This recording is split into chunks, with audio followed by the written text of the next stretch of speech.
Good evening. Tonight, you lie down in the dark with your headphones on, and instead of city lights or phone screens, you imagine another kind of night entirely, the long, star-pricked darkness of the early Pleistocene, when your species is not yet quite you, and the world is colder, rougher, and much less forgiving. The air around you is dry, carrying the sour-sweet smell of dung and dust and crushed grass, and the only sounds are insects, distant hooves, and the low murmur of a small band of Homo erectus settling in for the night on an open African plain.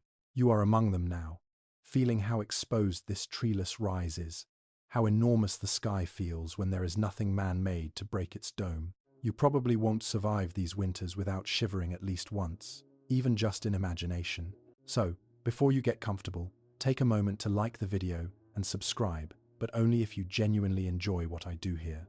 If you'd like, you can even let me know in the comments where you're listening from and what time it is there right now, as you drift back 1,000,000 or more years in your mind. Now, dim the lights, and let's ease into tonight's journey together.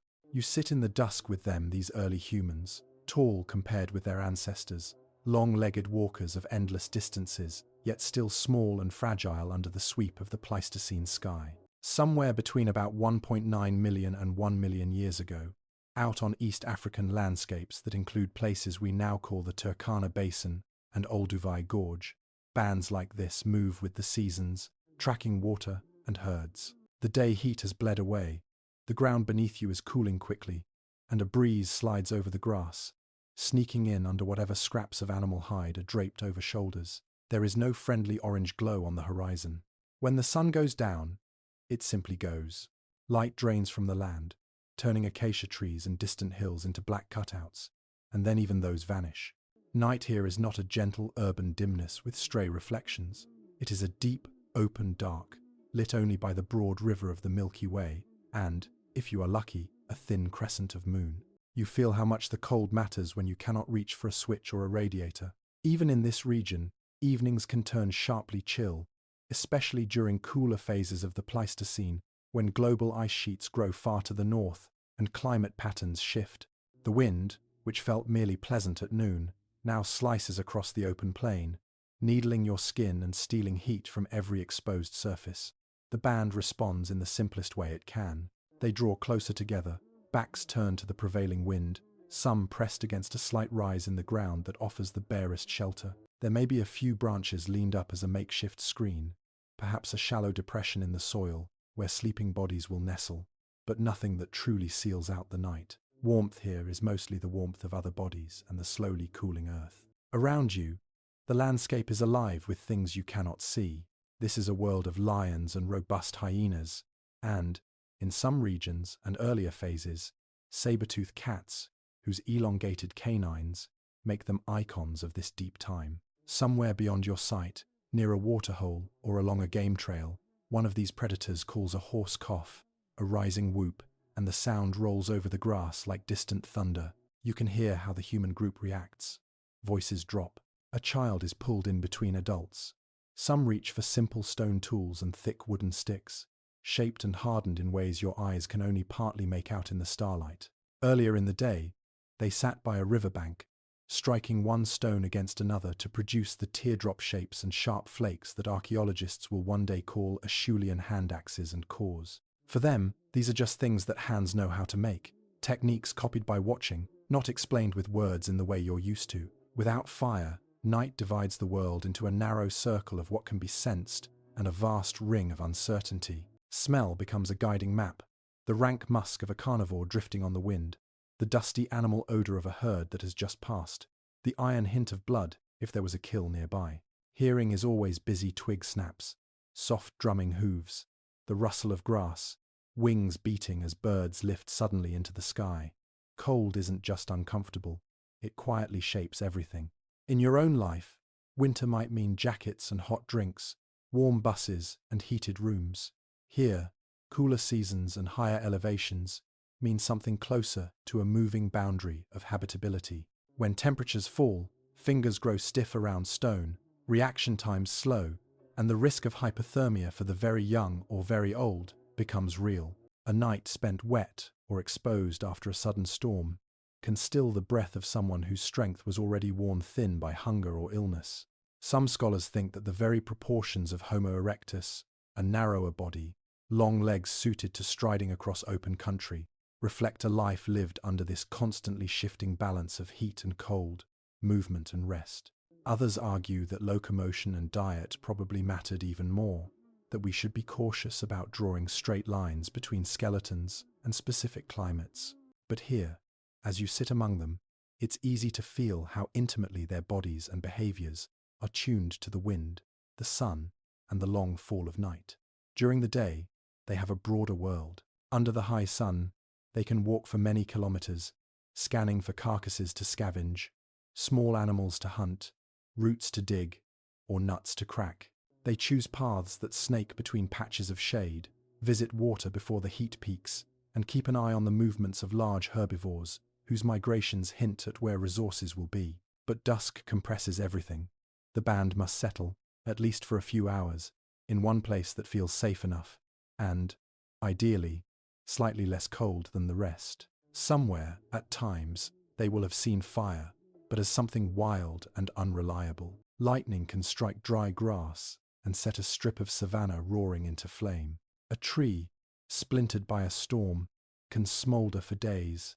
Smoke curling up on the far horizon marks a place where some natural accident has produced the thing they cannot yet summon on command. In this first night, you imagine, the sky is clear and no storm looms, but the memory of such distant blazes probably lingers in the minds of some who have seen them. You shift on the hard ground, feeling the ache in your hips and shoulders that would come from sleeping with only a thin skin or nothing at all beneath you.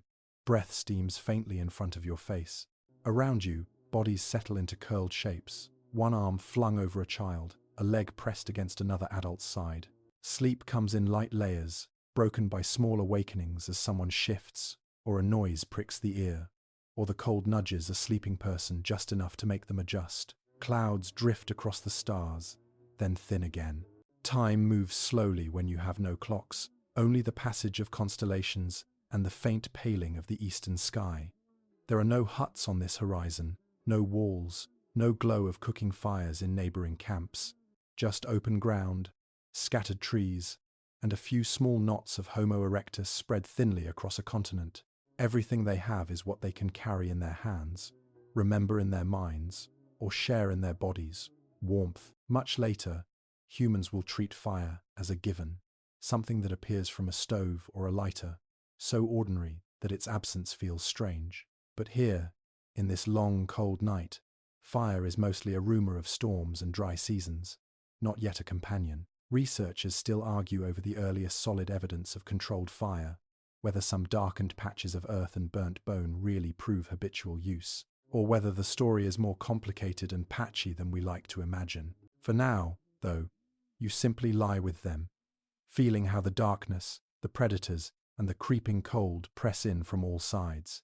Before there could be the comfort of a hearth, there had to be nights exactly like this, nights that teach the value of warmth and light so deeply that, once your ancestors learned to bring fire closer, they never willingly let it go again.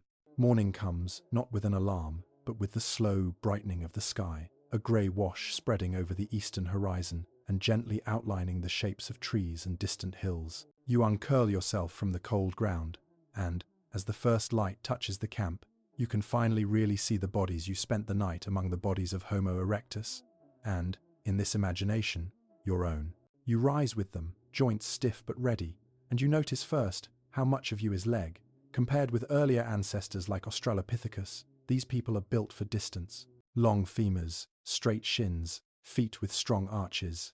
Everything about the skeleton, says Walker, strider, traveller of long horizons. As you stand upright, you feel how easily your posture stacks. Head over spine, spine over pelvis, pelvis over legs, like a column designed to bear hours of movement. If you could step back and watch yourself as an anatomist might, you'd see something that looks surprisingly familiar. Many Homo erectus individuals, like the famous Turkana boy skeleton, found near Lake Turkana in Kenya and dated to around 1.5 million years ago, are close in height to modern adolescents, with a body plan that would not look out of place in a crowd of present-day people, at least from the neck down. Long limbs, relatively narrow hips, broad shoulders. This is not the squat, climbing body of a forest ape. It's a frame tuned to open landscapes. You start walking with the group as they break camp, and you feel how this body turns distance into something almost casual. Each step covers more ground than a shorter, more bent-legged ancestor could manage. Each swing of the arm helps balance the rhythm. Over hours, the effect adds up. A band like this can range farther in search of carcasses, roots, or waterholes, and that mobility is one of their quiet defenses against hunger and cold. If an area begins to dry out or chill, they can simply keep going. Inside this tall frame, though, something else has shifted. The skull that houses your brain is different from that of earlier Homo or Australopithecus. If you run your fingers over your head, you'd feel a low, receding forehead and a long, somewhat flattened vault with thick bone and a brow ridge that forms a solid bar above the eyes. The brain beneath is bigger on average than in earlier hominins, often in the 700 to 1000 cubic centimeter range, with some later Homo erectus specimens approaching modern human sizes. But it's not just size that matters. It's what that growing brain allows: more flexible behavior, better memory of landscapes, more complex coordination of hunting and scavenging, maybe more nuanced social life around future fires. Jaw and teeth tell their own story. Compared with bigger-jawed ancestors, your face is a bit flatter, the molars smaller and less massively built. The chewing muscles do not dominate the skull to quite the same degree. Many researchers think that, over long spans of time, access to softer, higher-quality foods, more meat, perhaps occasionally partially cooked, or at least processed with tools, allowed the digestive tract to shrink and freed energy for the brain. Others caution that this expensive tissue trade-off is not so straightforward, and that diet, metabolism, and brain growth probably interact in more complicated ways than a simple one-for-one swap. Still, as you chew on a fibrous root or a shred of tendon, you can feel that this mouth is caught in between, no longer the crushing engine of a heavy-jawed ape, not yet the smaller, more gracile face of later Homo sapiens. Your nose, too, might be changing. Some scholars think Homo erectus already has a more projecting, external nose than earlier hominins, a structure that helps warm and humidify incoming air, an advantage when moving through cooler, drier environments. Others argue the fossil evidence is fragmentary, and we should be careful about over-interpreting broken bone. But as the morning breeze brushes across your face, you can imagine that airflow being shaped, just slightly, by a nose designed not only for smelling, but for conditioning the air you breathe during long, steady travel. As the day brightens, the band begins to walk properly, kilometers disappearing under your feet. You carry little, a stone hand axe chipped into a familiar almond shape, its edges sharp enough to slice, hide, or scrape meat. Perhaps a rough wooden spear, straightened in a fire in later times, but, for now, simply hardened by sun and peeled of bark. The Acheulean tools these people make, by facially flaked stones that appear in the archaeological record from around 1.7 million years ago, are more standardized and symmetrical than the earlier Oldowan flakes. In your hand, the weight of a hand axe feels right, the grip falling naturally into your palm, as if repeated use over generations has shaped both the tool and the body that wields it. The environment you traverse is not static.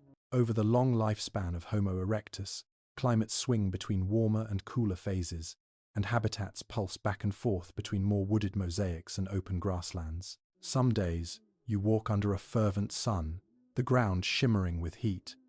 On others, the wind is edged with chill.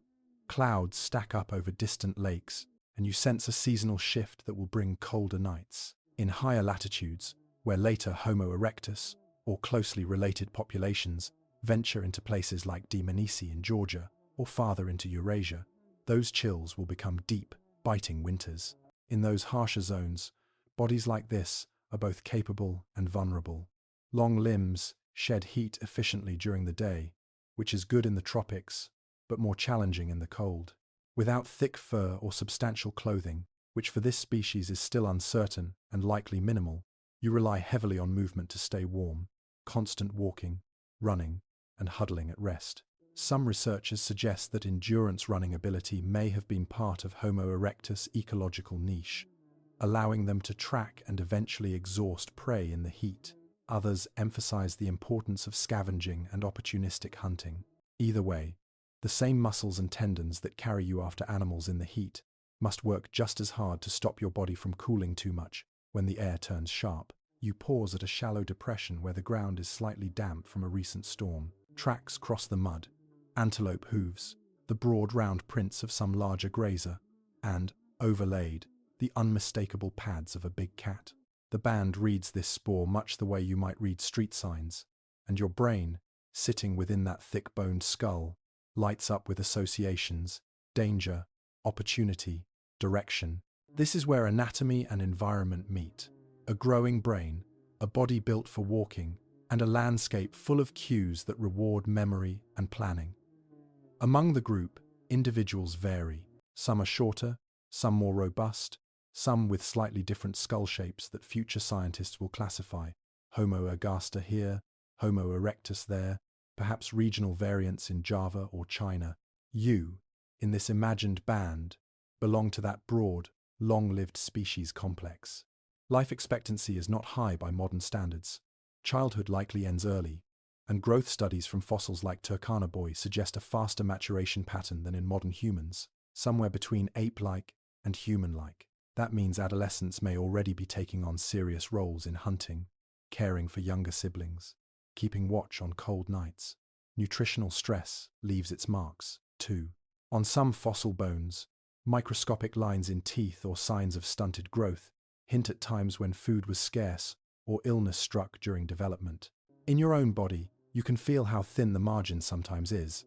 A few lean weeks make your muscles stringier, your step less springy, your tolerance for cold lower. When fire later enters this story more reliably, bringing cooked food that is easier to chew and digest, and warmth that makes nights less taxing, it will change these balances little by little. But for now, your anatomy carries you mostly through motion, not technology. As the sun climbs higher, the chill of night lingers only as a memory in your bones, a faint echo of stiffness in your fingers. You roll your shoulders, feel the muscles in your back and legs settle into rhythm, and you understand in your body why a species built like this could spread so widely across the old world. At the same time, you sense the limits. Without fire reliably by your side, there are latitudes and altitudes that remain inhospitable for long, especially when winters clamp down. Some paleoanthropologists see Homo erectus as the great pioneer, the first hominin to truly step out onto a global stage. Its anatomy, an all-purpose ticket to new lands and new climates. Others remind us that the fossil record is incomplete, that other early Homo species may have ranged farther than we know, and that behavior, not just bone, determines where you can live.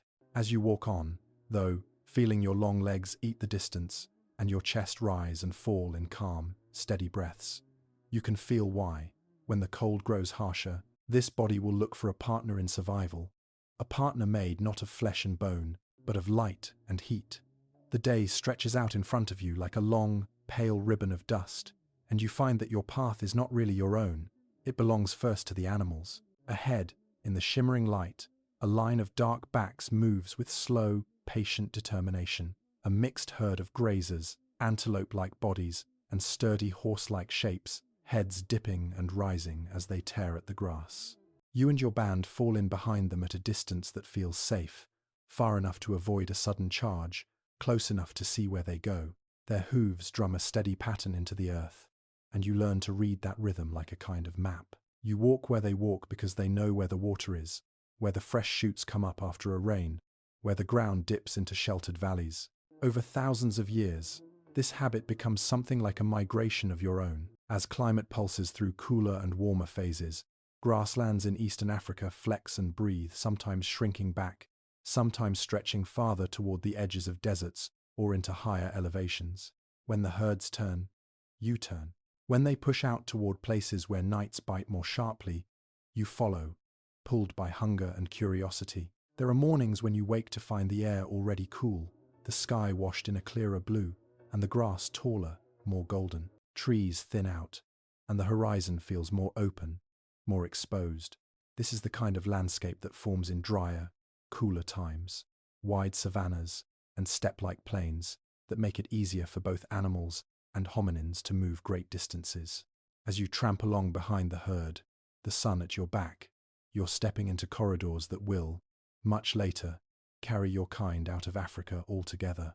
At first, the changes are subtle, only small shifts in the scents on the wind, slightly different birds overhead, new patterns in the clouds. But over generations, some bands edge farther north, up along river valleys that lead toward the Nile, or through greener fingers of land that reach into what will one day be called the Levant.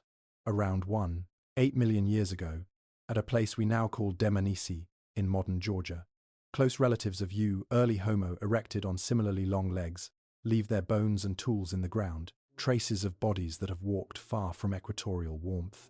You can imagine a journey like that not as a single heroic trek, but as a slow, generational drift. One year, a band pushes a little farther to find a new water source. A successful hunt or scavenging episode keeps them there. Children are born, learn the paths of local prey, and think of this cooler, slightly harsher place as home. Their own children might push a bit farther still. In this way, without ever planning a migration, Homo erectus spreads into regions where winters are no longer just cool nights, but real, testing seasons. As you tread after the animals, you begin to notice the signs they leave more finely. A cluster of droppings, still glossy and wet, tells you the herd passed only a short while ago. A faint, drifting cloud of dust on the far horizon marks hooves pounding dry soil. Crushed grass hints at where they veered down into a dip you cannot see from where you stand. Your brain, with its expanded memory and attention, stores these fragments and plays them back when you need them. Sometimes you come upon the aftermath of a predator's work. A carcass, half-eaten, lies in the grass. The smell hits you first, a metallic, sweet rot, and then you see the marks.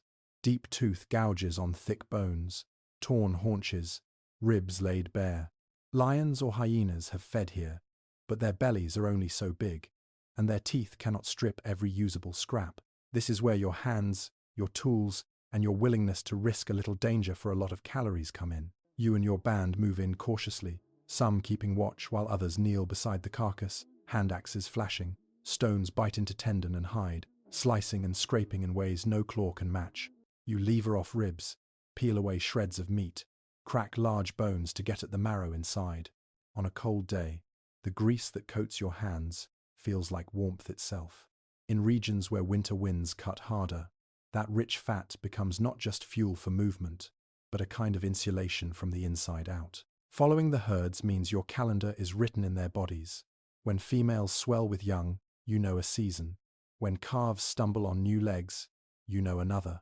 During leaner times, when grass is dry and herds thin, the band may press farther along the animal's route than usual, chasing them into unfamiliar territory. A river you once crossed knee-deep might freeze along its edges in a harsher cold snap, a subtle but chilling sign that you are living nearer the margins of your body's tolerance.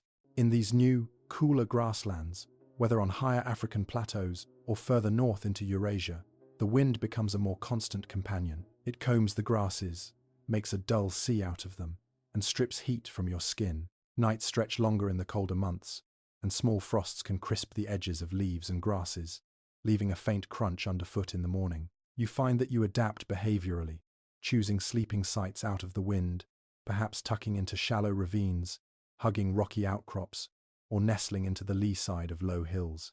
Archaeological sites like Dmanisi, and later ones such as Ubaidiya in the Jordan Valley, show animal bones with cut marks and simple stone tools scattered among them. They're like tiny freeze frames of lives spent doing exactly what you are doing now, moving with herds, taking what you can from carcasses, navigating changing climates. Some scholars think that following these herds into cooler zones was a deliberate expansion, a sign of confidence and adaptability. Others suggest it was more of an inevitable consequence if your livelihood depends on large herbivores, and those herbivores track shifting grasses. You either follow them or you starve. To you, in the moment, there is no debate.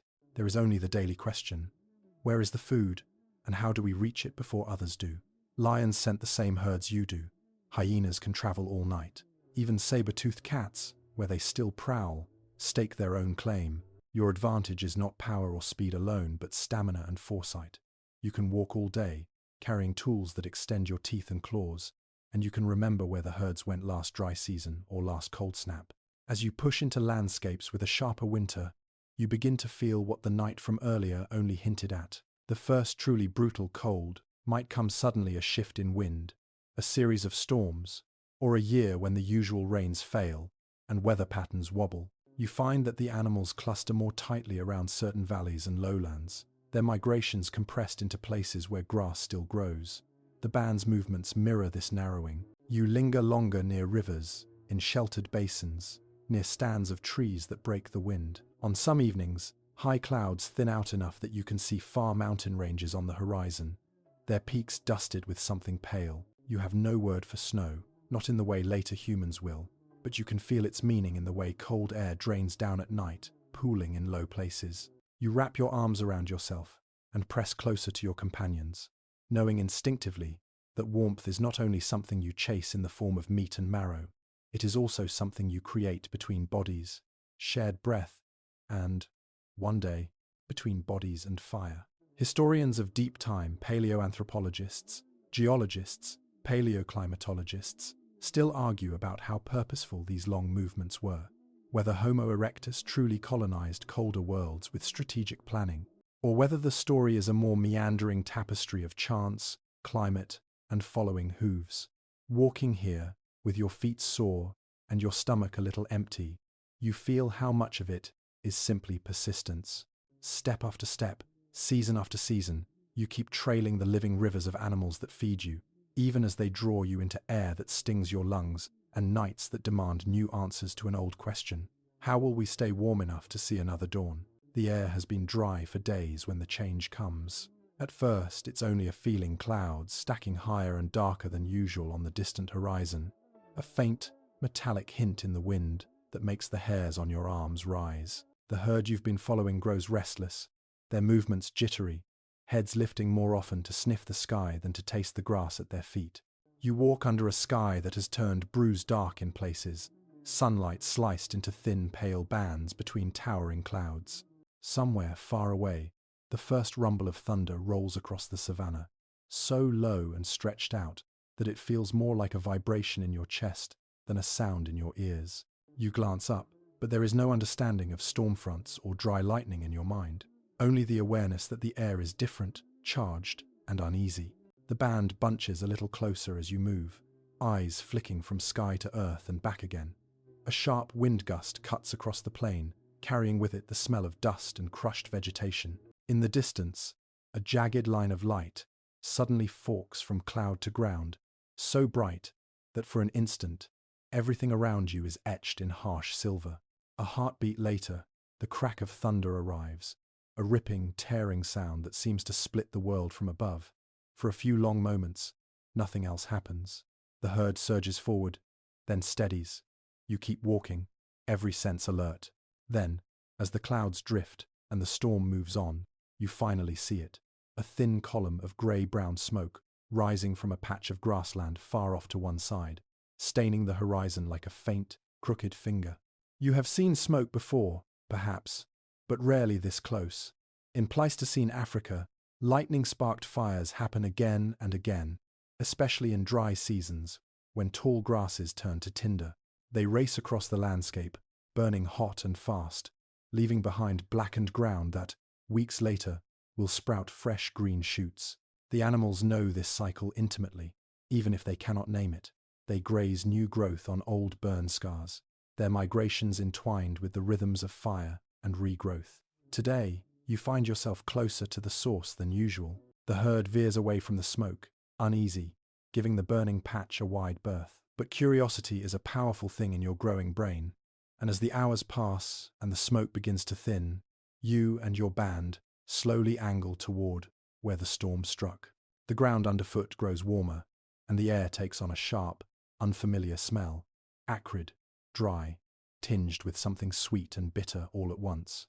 When you crest a low rise and look down, the sight makes you stop. Before you, the land has been transformed. Where grass once stood in thick golden waves, there is now a spreading carpet of black and grey. Charred stems poke up like needles from the ashy ground. Isolated shrubs smoulder faintly, their branches glowing orange at the tips.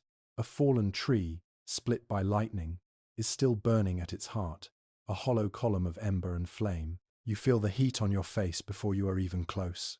It rolls out in uneven waves, licking at your skin, making your eyes narrow and water.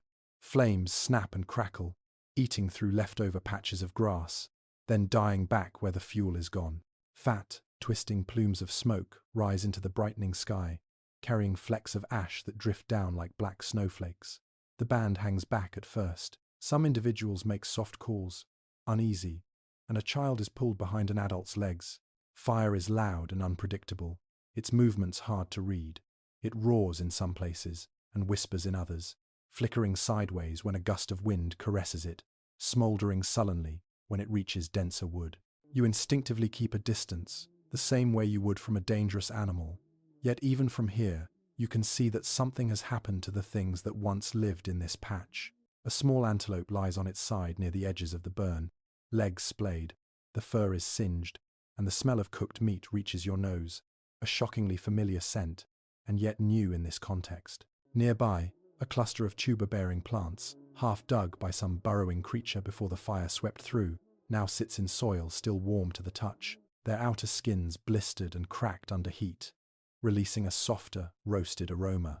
You take a few steps closer, watching the adults ahead of you.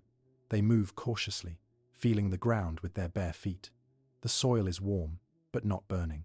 Thin curls of smoke still rise from some clumps of grass, but the main front of the fire has passed, leaving only scattered embers. One of the adults reaches out with a long stick, prodding a glowing branch, then quickly pulls back as a burst of sparks leaps up. A sharp sound escapes them, a startled exclamation that is half warning, half awe. Some researchers today think that early Homo erectus, encountering landscapes like this, first interacted with fire, not as something to tame, but as a kind of scavenging opportunity. Burned areas could expose animals that were too slow or unlucky to escape, or make starchy plants more digestible without anyone consciously cooking in the way you might imagine.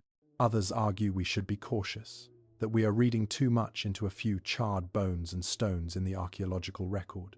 Standing here in this blackened field, you can sense how both views might hold pieces of the truth. You approach a roasted tuber, its charred outer layer flaking under your fingers. When you break it open, steam puffs out, surprisingly fragrant. Inside, the flesh is softer than the raw versions you've gnawed on before, easier to mash between your teeth. It is still hot enough to make you draw in your breath, but as it cools slightly, you taste a richness that raw roots rarely offer. Your jaw works more easily, and you can imagine eating more of this with less effort, your smaller teeth and jaws grateful for the help. Nearby, your companions test the antelope. The outer skin is burnt in places, but once cut open with stone edges, the meat beneath is partly cooked, its texture different from the usual raw chew. Fat, warmed by the fire, glistens and runs, coating your lips when you sample a piece. On a cold day, this warmth is more than flavor, it is sensation, a brief flooding of heat into your mouth and stomach. Somewhere far from this imagined scene, in outcrops we now call Kubifora in Kenya or Chesawanja in central Kenya, fragments of burned bone and reddened sediment lie buried in ancient layers dated to around 1.5 million years ago. Modern researchers debate whether these traces represent controlled fire at campsites or simply natural wildfires that happened to leave their signatures where hominins also lived. The truth may be messy, bouts of wildfire, some of which were approached and exploited long before any consistent, deliberate firekeeping took hold. For you, there is no concept of control yet, not in the way later humans will boast of it. There is only this strange, dangerous force that sometimes erupts from the sky, sweeps across the grass, and leaves behind a world that is, in some ways, easier to feed from. You stand at its ragged edge, feeling the warmth on your skin and the ash under your feet, and you begin to learn its moods. Wind direction suddenly shifts, and a tongue of flame, fed by a lingering clump of dry grass, darts closer than you like. Instantly, your band shuffles back, some turning to move uphill and away. A sharp crack echoes as a small branch collapses in a shower of sparks. Your heart hammers, your legs tensing, ready to bolt if the fire surges unexpectedly. Fear is a teacher here, just as much as curiosity. In time, you will learn that there is a moment after the main blaze when the danger lessens, when heat remains but flames retreat, and when the rewards are greatest. That window, brief but powerful, may be one of the first ways your kind learns to dance with fire. Never too close, never too soon, always watching how fast it moves and where the wind is taking it. Paleoanthropologists still argue over how much of this was deliberate strategy and how much was opportunistic, a repeated improvisation in the face of changing environments. Did Homo erectus purposefully seek out burns to scavenge, or did they merely stumble into them now and then, taking advantage when they could? The evidence is sparse, scattered like the ash at your feet, but as you stand here, eyes tracking the last wandering flames, you can feel how deeply the experience of wildfire presses itself into memory. The brightness against night, the smoke in your throat, the surprising taste of heat-changed food. As the day wears on, the flames die down further. Embers glow in the hollows of fallen logs, quietly pulsing like the hearts of sleeping animals. One of your companions picks up a long, slightly charred branch, more out of habit than plan, and uses it as a walking stick as you begin to move away. At its tip, a coal still smoulders, faint and red, protected by a shell of ash. No one yet thinks of this as something to guard and feed. It is just a leftover spark from a wild sky. But somewhere, sometime, one of those smouldering branches will not be dropped. It will be carried a little farther than usual, nursed through a gust of wind, perhaps set down in a more sheltered spot where dry grass or dung lies close at hand. On that day, without any speeches or grand ideas, the relationship between your kind and fire will change just a little, shifting from wary observer to cautious keeper. For now, though, you walk away from the burned patch, skin still warmed, stomach fuller than usual, mind etched with the images of licking flames and glowing coals. The storm has passed, the herd is already drifting toward fresher ground, and the savanna behind you is dark and quiet, waiting for new green to rise through the ash. Somewhere in that blackened earth lies the first hint that winter might not always have to be faced entirely in the dark. In the days after the fire, the landscape feels oddly emptied, as if some enormous animal has passed through and stripped the world down to its bones. You return with your band, not immediately, but after the bright, racing flames have long since gone, when only the memory of smoke hangs faintly in the air and the ground has cooled from searing to merely warm. Under your feet, the ash is soft and powdery, cushioning your steps. Every footprint leaves a pale grey ghost of your presence. The sun, higher now, catches on flecks of charcoal, making them glitter like dull obsidian scattered across the ground. You bend to pick up a piece. It's feather-light, brittle, and it smudges black across your fingertips when you squeeze it. Your eyes quickly learn to sort the new shapes lying on the burned earth. Here, a fallen branch, mostly consumed, its core now a fragile tunnel of ash. There, the stump of a small tree, its bark blistered and curled back, revealing deep fissures in the wood. Here and there, more important things, the rounded bulge of a root half exposed by the fire, the curve of a rib bone that whitened instead of blackened, the collapsed figure of a burrower that didn't get away in time. You approach a patch where tuber-bearing plants once grew thickly. Before the burn, their roots were hidden deep, requiring effort to dig and pry them free with sticks or fingers. Now, the fire has done some of that work for you. Soil is cracked and peeled back, revealing bulbous shapes that have been heated underground. Some are overdone, shriveled into hard, useless lumps. Others, when you press a thumb against them, yield slightly, the outer skin charred, but not turned entirely to ash. With a stone flake, you pry one out, then another. They are still warm, almost hot, radiating gentle heat into your chilled hands. You blow on your fingers, trying not to drop them. When you finally crack one open, the smell is different from any raw root you've tasted. Nutty, earthy, a little sweet. The flesh inside is softer, more crumbly. You bring a piece to your mouth carefully, test it with your lips, then your tongue. It is good. Not some miraculous feast that changes everything in a single bite, but noticeably easier to chew and swallow. Your jaw doesn't have to grind as hard. Your teeth don't protest at the dense, fibrous resistance they usually meet with uncooked tubers. You can imagine a child or an older member of the band managing more of this than they could in raw form. In cooler seasons, when energy matters and every mouthful counts, this small difference in effort and digestibility might be the difference between making it through the lean months or not. Scattered across the ashy ground, you find other casualties of the fire.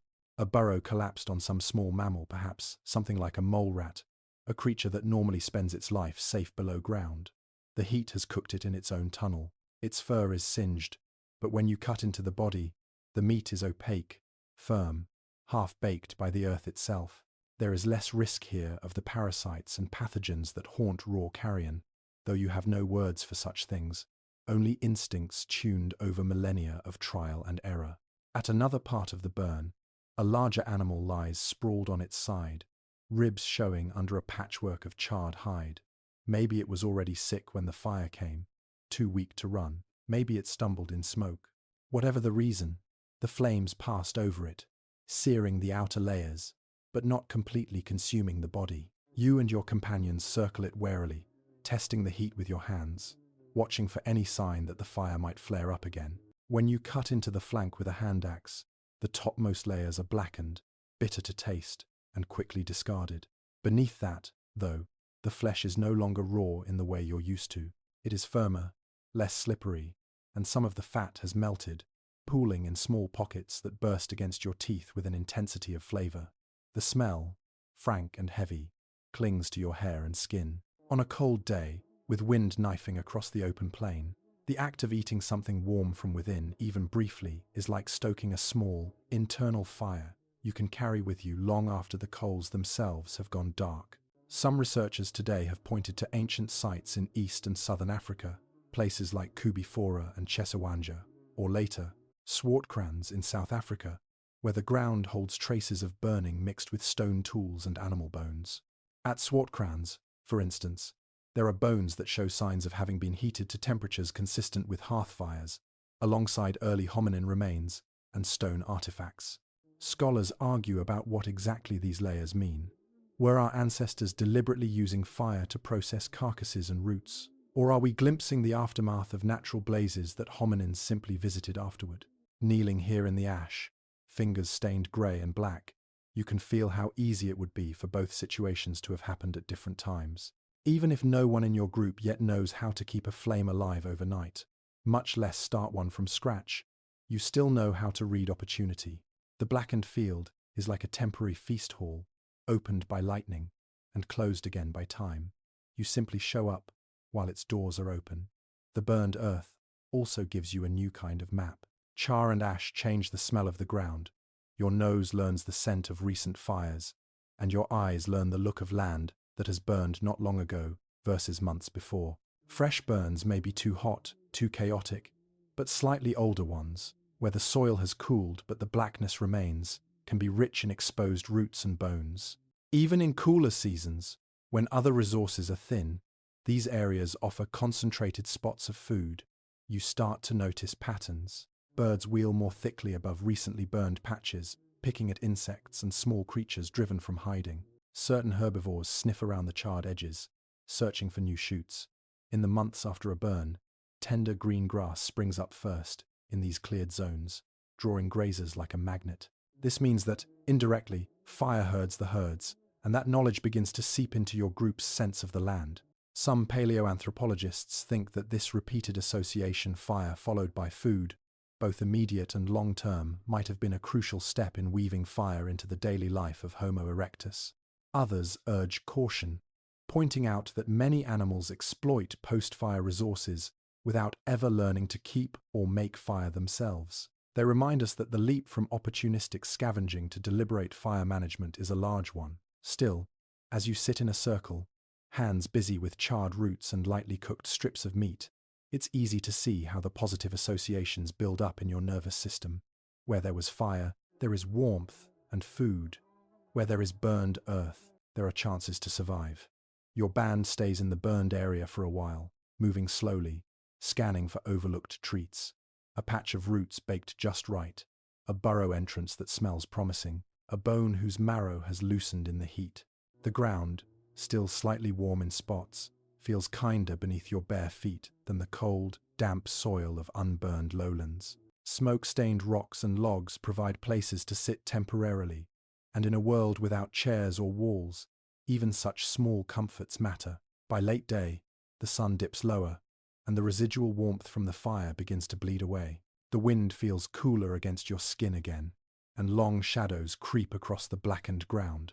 One of your companions tests a still glowing ember with a stick, instinctively poking and prodding. A little flare of orange leaps up, then settles. No one yet has the habit of feeding these coals deliberately, but you are beginning to realize that they persist long after the flames seem gone, hidden beneath ash, waiting. As the band turns to leave, bellies a little fuller, fingers busier with cleaning bits of soot from skin and tools, you carry more than just calories with you. You carry impressions, the way roasted roots felt in your hands, the smell of half-cooked meat, the sight of embers that glowed long after the storm passed. You may not think of it consciously as learning, but your brain, quietly reorganizing itself around repeated experiences, is recording the usefulness of these burned places. Later, when nights grow colder and the winds harder, those memories will resurface.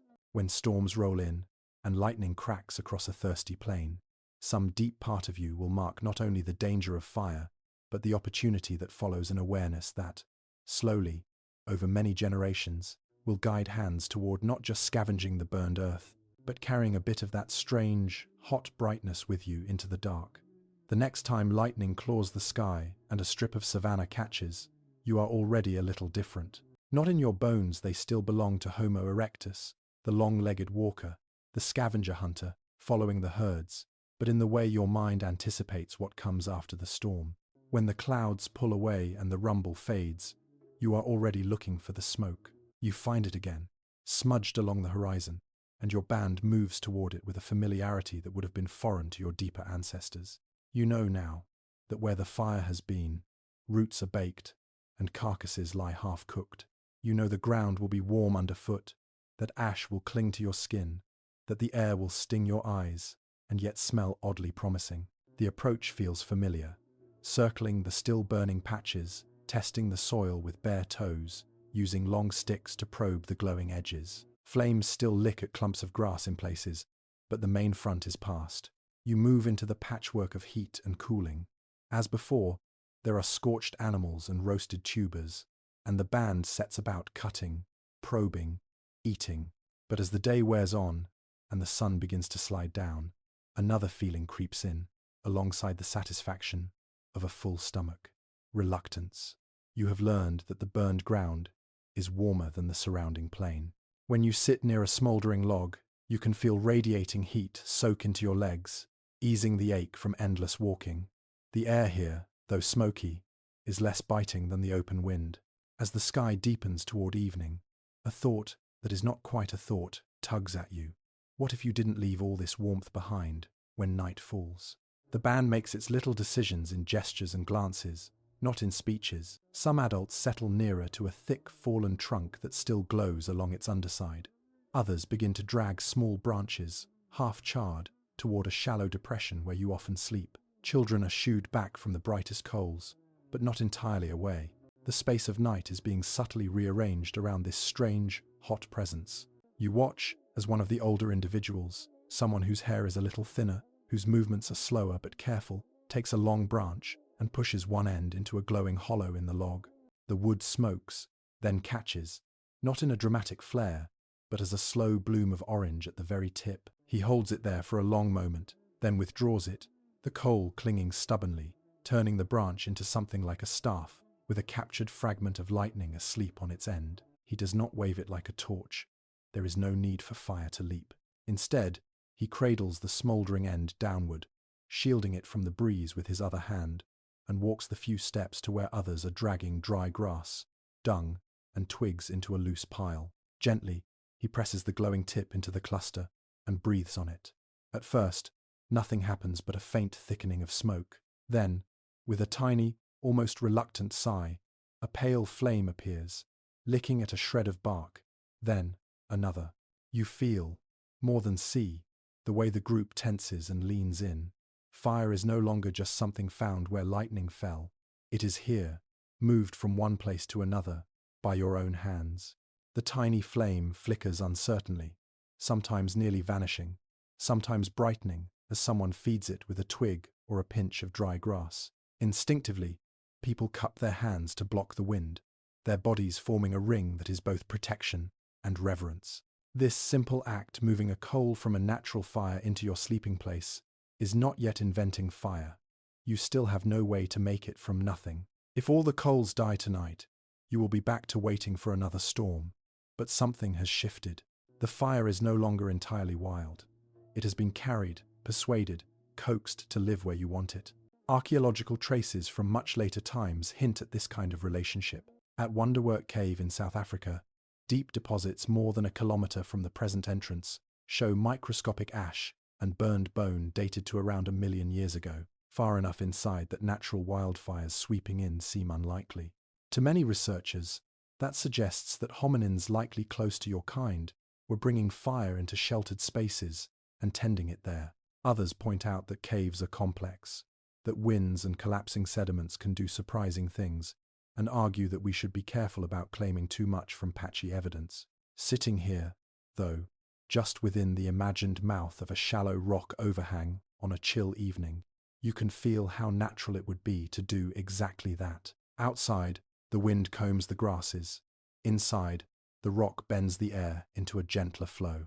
If you place your fragile cluster of embers near the back, sheltered from gusts and stray hoofbeats, it survives more easily through the night. In open country, a sudden breeze or a stray stomp from a child might scatter your tiny flames. In a hollow or cave, your chances improve. You find yourself learning, through trial and error, which materials make the best carriers for fire. A thick, half-rotten chunk of wood, full of punky, spongy fibers, can smoulder for hours without bursting into high flames. A dry clump of animal dung, lit on one edge, can hold a coal deep inside, glowing unseen, until you break it open and feed it fresh fuel. Certain bracket fungi that grow like shelves on old trees dry into soft felt-like masses. Ethnographic studies of much later humans show these can be excellent tinder, and it's easy to imagine early hands also discovering that some things catch and hold embers better than others. As you move camp the next day, the band does something unprecedented. You do not let the fire die when you leave. Instead, someone, often a reliable adult, sometimes a sturdy adolescent, takes responsibility for carrying a smouldering bundle. A piece of bark cradles a coal. Dry grass and fibrous material wrap around it.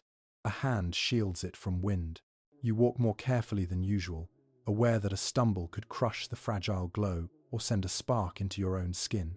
The pace of travel now has a new rhythm. Every so often, the group pauses, while the ember carrier squats down and checks the bundle. If the glow is fading, someone adds a pinch of dried matter and breathes on it, coaxing it back to life. The sound of that careful blowing, soft, rhythmic, becomes part of the soundscape of your migrations, as familiar as footfalls and the click of stone against stone. Some scholars imagine this kind of ember transport as a key bridge between mere fire opportunism and full fire mastery.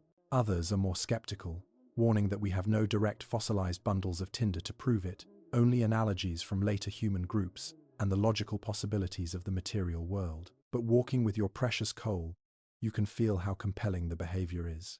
Fire, once carried, becomes something to worry about, to protect, to share. At night, the glow becomes the quiet center of the group. You settle in your usual huddled arrangements, backs to the wind, feet tucked under thighs or bellies. The small hearth, really just a scraped patch of ground with a cluster of embers and twigs, is no towering bonfire, but it makes a ring of light that pushes the darkness back a little. Shadows of bodies flicker on rock walls or on the ground, elongated and wavering. Around that glow, you start to learn the subtleties of feeding fire. Too much fuel at once, and it smothers. Too little, and the coals thin and fade. Thick wood burns longer but is harder to light. Dry twigs flare quickly but vanish just as fast. Dung smokes heavily, driving insects away, and sometimes your own eyes to tears. Through hundreds of small experiments, some successful, some not, you and your kin piece together a practical understanding of combustion without ever naming it. There are nights when the watcher dozes and the fire sinks too low, when a sudden rain drowns your carefully kept embers, when a misjudged piece of fuel throws sparks that singe hair and skin and send the band scattering. On those mornings, you return to the old uncertainty, scanning the horizon for smoke, waiting for lightning. Fire control, at this stage, is likely fragile and intermittent, not the unbroken chain of hearth to hearth you might wish for. Historians of deep prehistory argue about this fragility. Some think that once hominins began carrying and guarding fire, the practice quickly became indispensable, weaving itself tightly into survival strategies, especially in cooler environments. Others suggest that early fire use may have flickered in and out of hominin lives for hundreds of thousands of years, sometimes widespread, sometimes forgotten or inaccessible in regions where natural ignition was rare. You do not know that debate, of course. You only know the difference between a night spent in total darkness, curled against another body as the wind gnaws at your skin, and a night like this, where even a small ember at your feet makes the air feel less hostile. You watch the coals pulse in the dimness, tiny suns that you carried here with your own hands, and you feel a new kind of attachment, not just to land and herd and kin, but to this fragile, flickering companion. It is not yet fully yours. You cannot summon it at will, but you have begun to guard it, feed it, move it from place to place. In a world where winters are growing harsher in some regions, and distances between safe shelters can be long, you are slowly stitching warmth and light into your journeys, ember by ember, night by cold night. You learn, slowly, that not all nights have to be spent under the open sky. The embers you carry from lightning-struck grasslands make a difference already. Small hearths scratched into the dirt, circles of warmth at the center of sleeping bodies. But wind and rain are still constant, nagging presences. Out on the exposed plains, a sudden gust can scatter your careful coals. A storm can turn your little fire into a hiss of steam and cold mud. So you begin to notice other places, the ones the wind passes by more gently.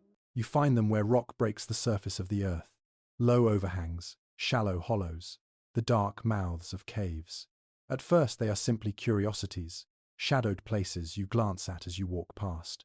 Predators know them too. Hyenas and big cats sometimes stash bones or cubs in the darker recesses, and your kind has good reason to be cautious. But on a day when the sky is low and heavy, and a chill seems to seep from the ground itself, the pull of shelter grows stronger than the fear of the dark. You approach the entrance of one such hollow slowly, smelling the air.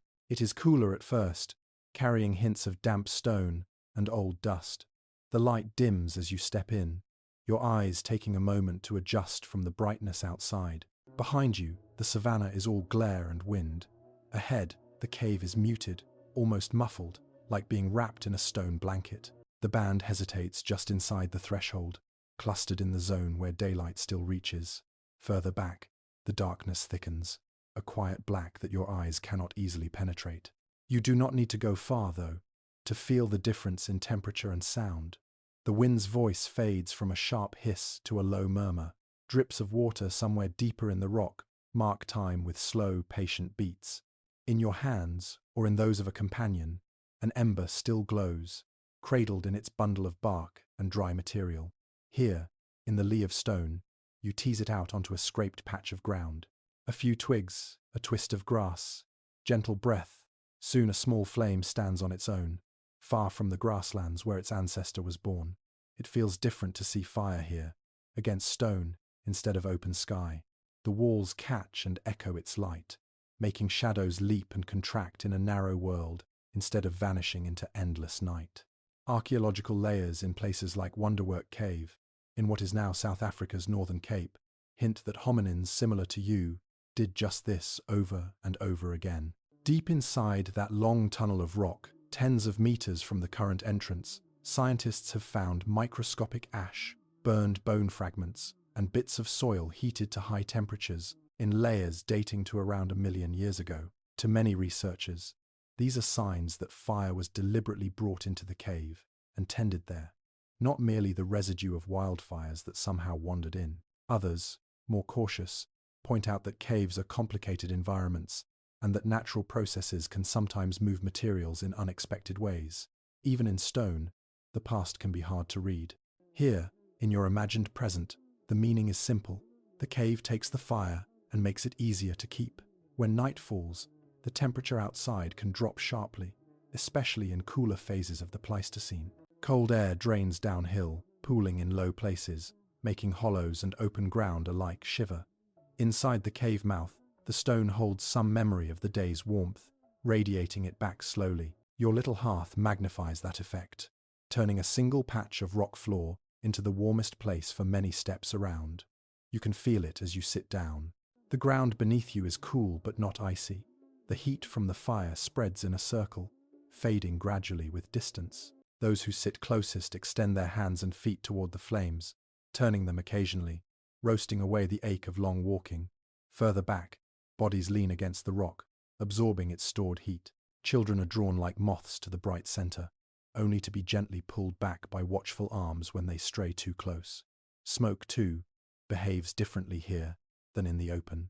Instead of vanishing into the night, it coils upward, collecting along the cave's ceiling. Over many fires and many nights, soot slowly stains the rock above, darker than the stone below. Later researchers will crouch there with headlamps and microscopes, reading those stains as lines in a book, evidence that fires once burned here often enough to leave a lasting mark. You, sitting on the cave floor, simply register it as a smell and a slight sting in the eyes, an accepted cost of warmth.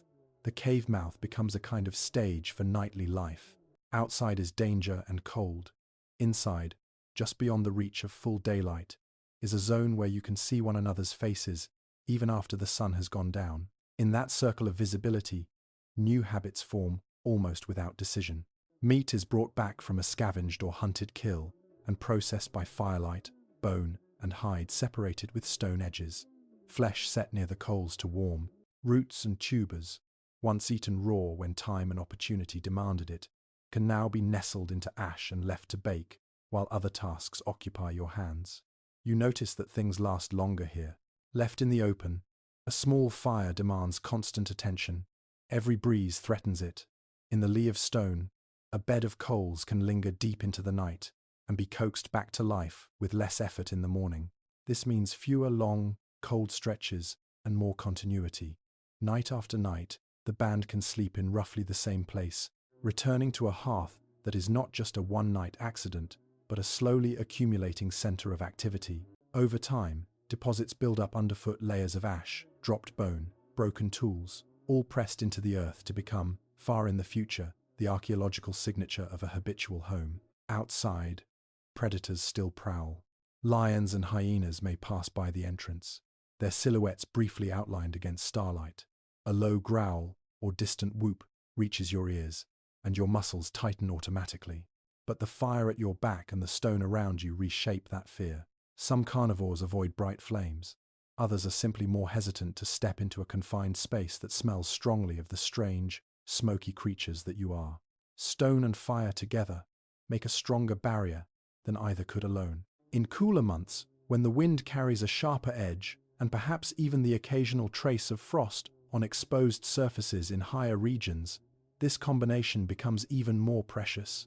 A cave or rock shelter with a known hearth offers not just warmth for a single night, but a reliable refuge that can be returned to year after year, especially if it lies near water or game trails. Some bands may begin to think of such places, though not in words, as good places, the kind that live in memory and are taught to youngsters through routes walked again and again. Yet even here, there are trade-offs and dangers. Caves can trap smoke if the fire is built too far inside, making breathing difficult.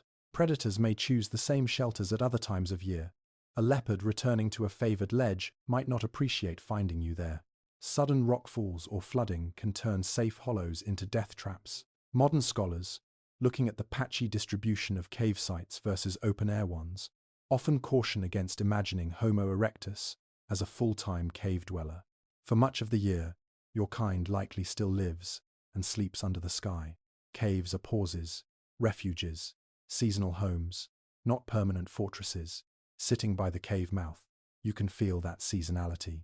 There are stretches when the weather is mild and the band ranges widely, nights spent by riversides or under trees, your fire tethered only loosely to any place. Then there are stretches when the cold presses harder, the days shorter, the wind more biting. In those times, you find your way back to stone, back to the familiar curve of a particular entrance, the pattern of cracks in a certain wall, the faint, comforting smell of old ash even before you light a new blaze. Historians of deep time will continue to debate how central caves like wonderwork were to Homo erectus life, whether they represent the core of daily existence or the exceptional edges. But for you, in this imagined winter evening, the distinctions do not matter so much. What matters is that you are not standing alone on an open plain, with the night pressing in from every side. You are sitting slightly back from the threshold of darkness, with rock at your spine and fire at your feet, listening to the low murmur of your band as they settle in.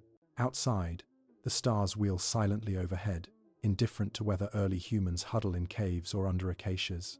Inside, light flickers along stone, painting moving patterns that your eyes follow even as your thoughts grow slower. Ash gathers softly around the hearth, a grey halo marking the place where warmth has seeped into the world again and again.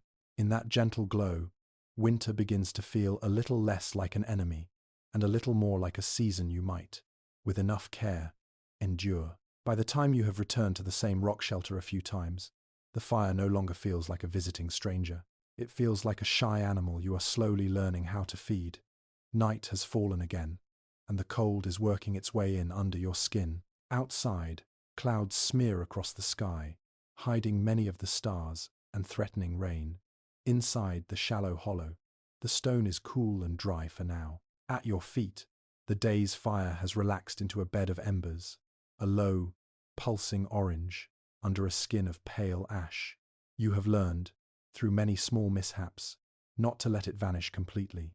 Once, someone fell asleep too early and woke to only blackened wood, cold and dead. The next night, without embers to coax, you huddled in the dark, feeling all too clearly how quickly warmth can disappear.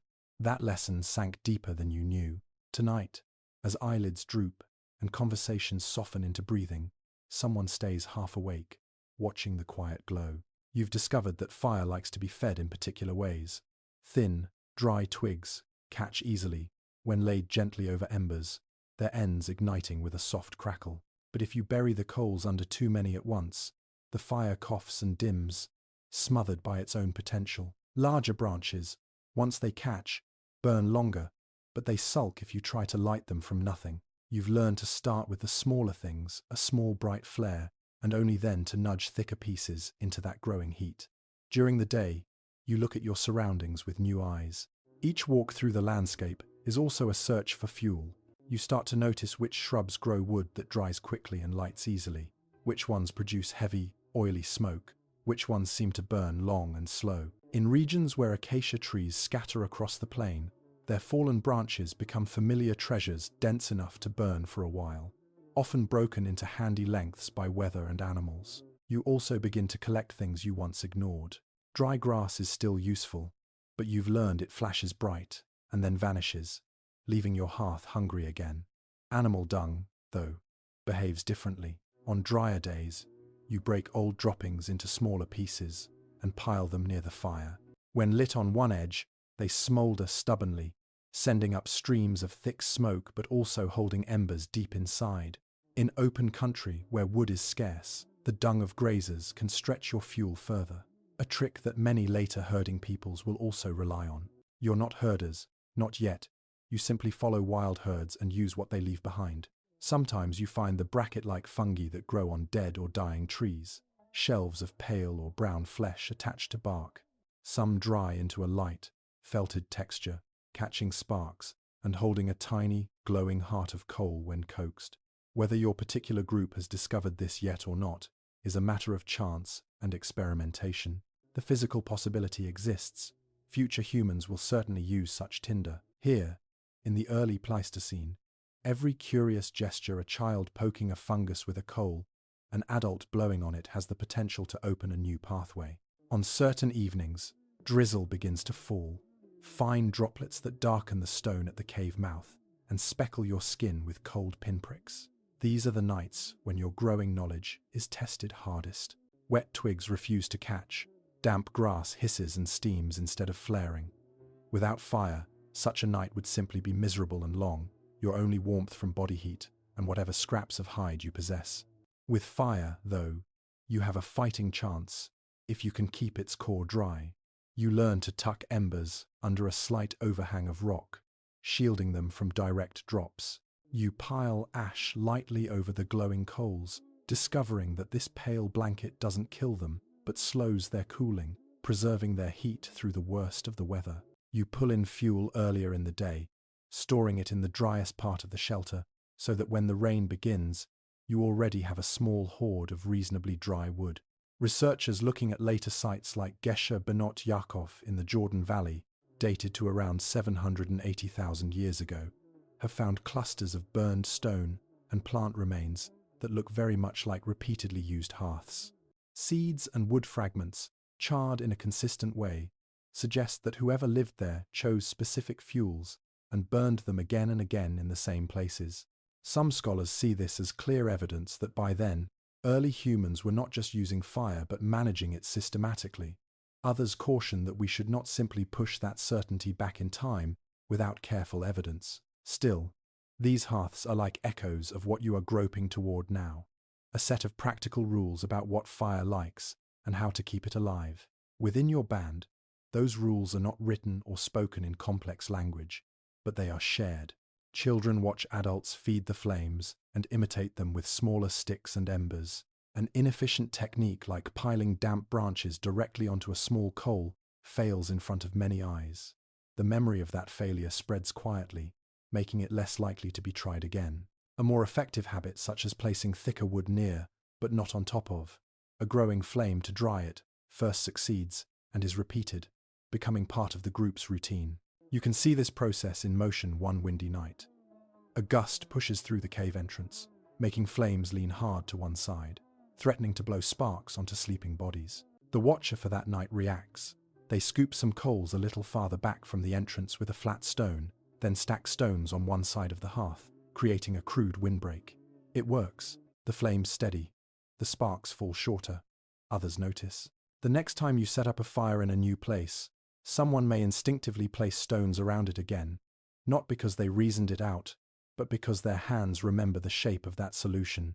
Some paleoanthropologists argue that this kind of cumulative practice, small improvements added over generations, might be one of the defining features of your lineage. Others wonder how much can really accumulate without more complex language and social structure, suggesting that early fire use may have remained relatively simple and variable for a long time. Sitting here, though, watching hands move around the fire, you can feel how memory and imitation, even without full speech, can build a surprisingly rich repertoire of tricks, which fuels, which shelters, which arrangements of stone and ember work best. You also begin to notice that fire has moods over time. Freshly lit, it is greedy and nimble, flaring high with small fuel. As it settles into coals, it becomes steadier, better for roasting roots and meat slowly.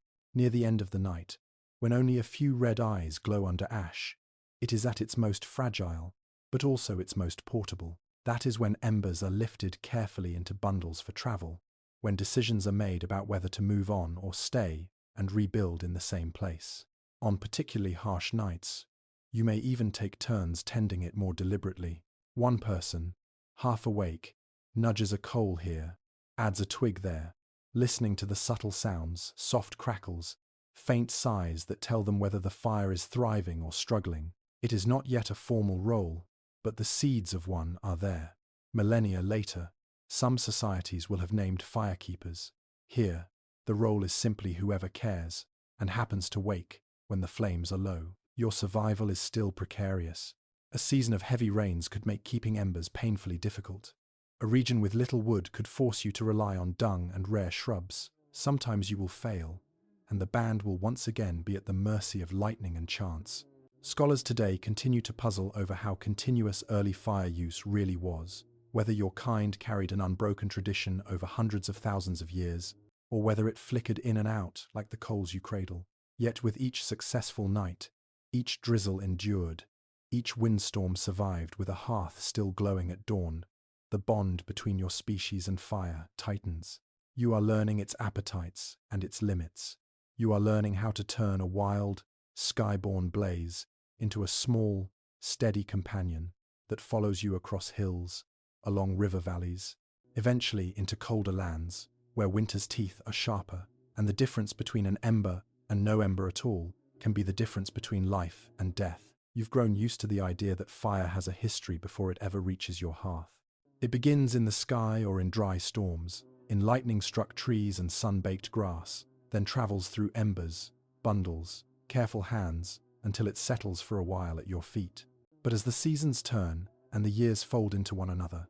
A quiet frustration begins to creep in at the edges of this relationship. You know now what life is like with fire.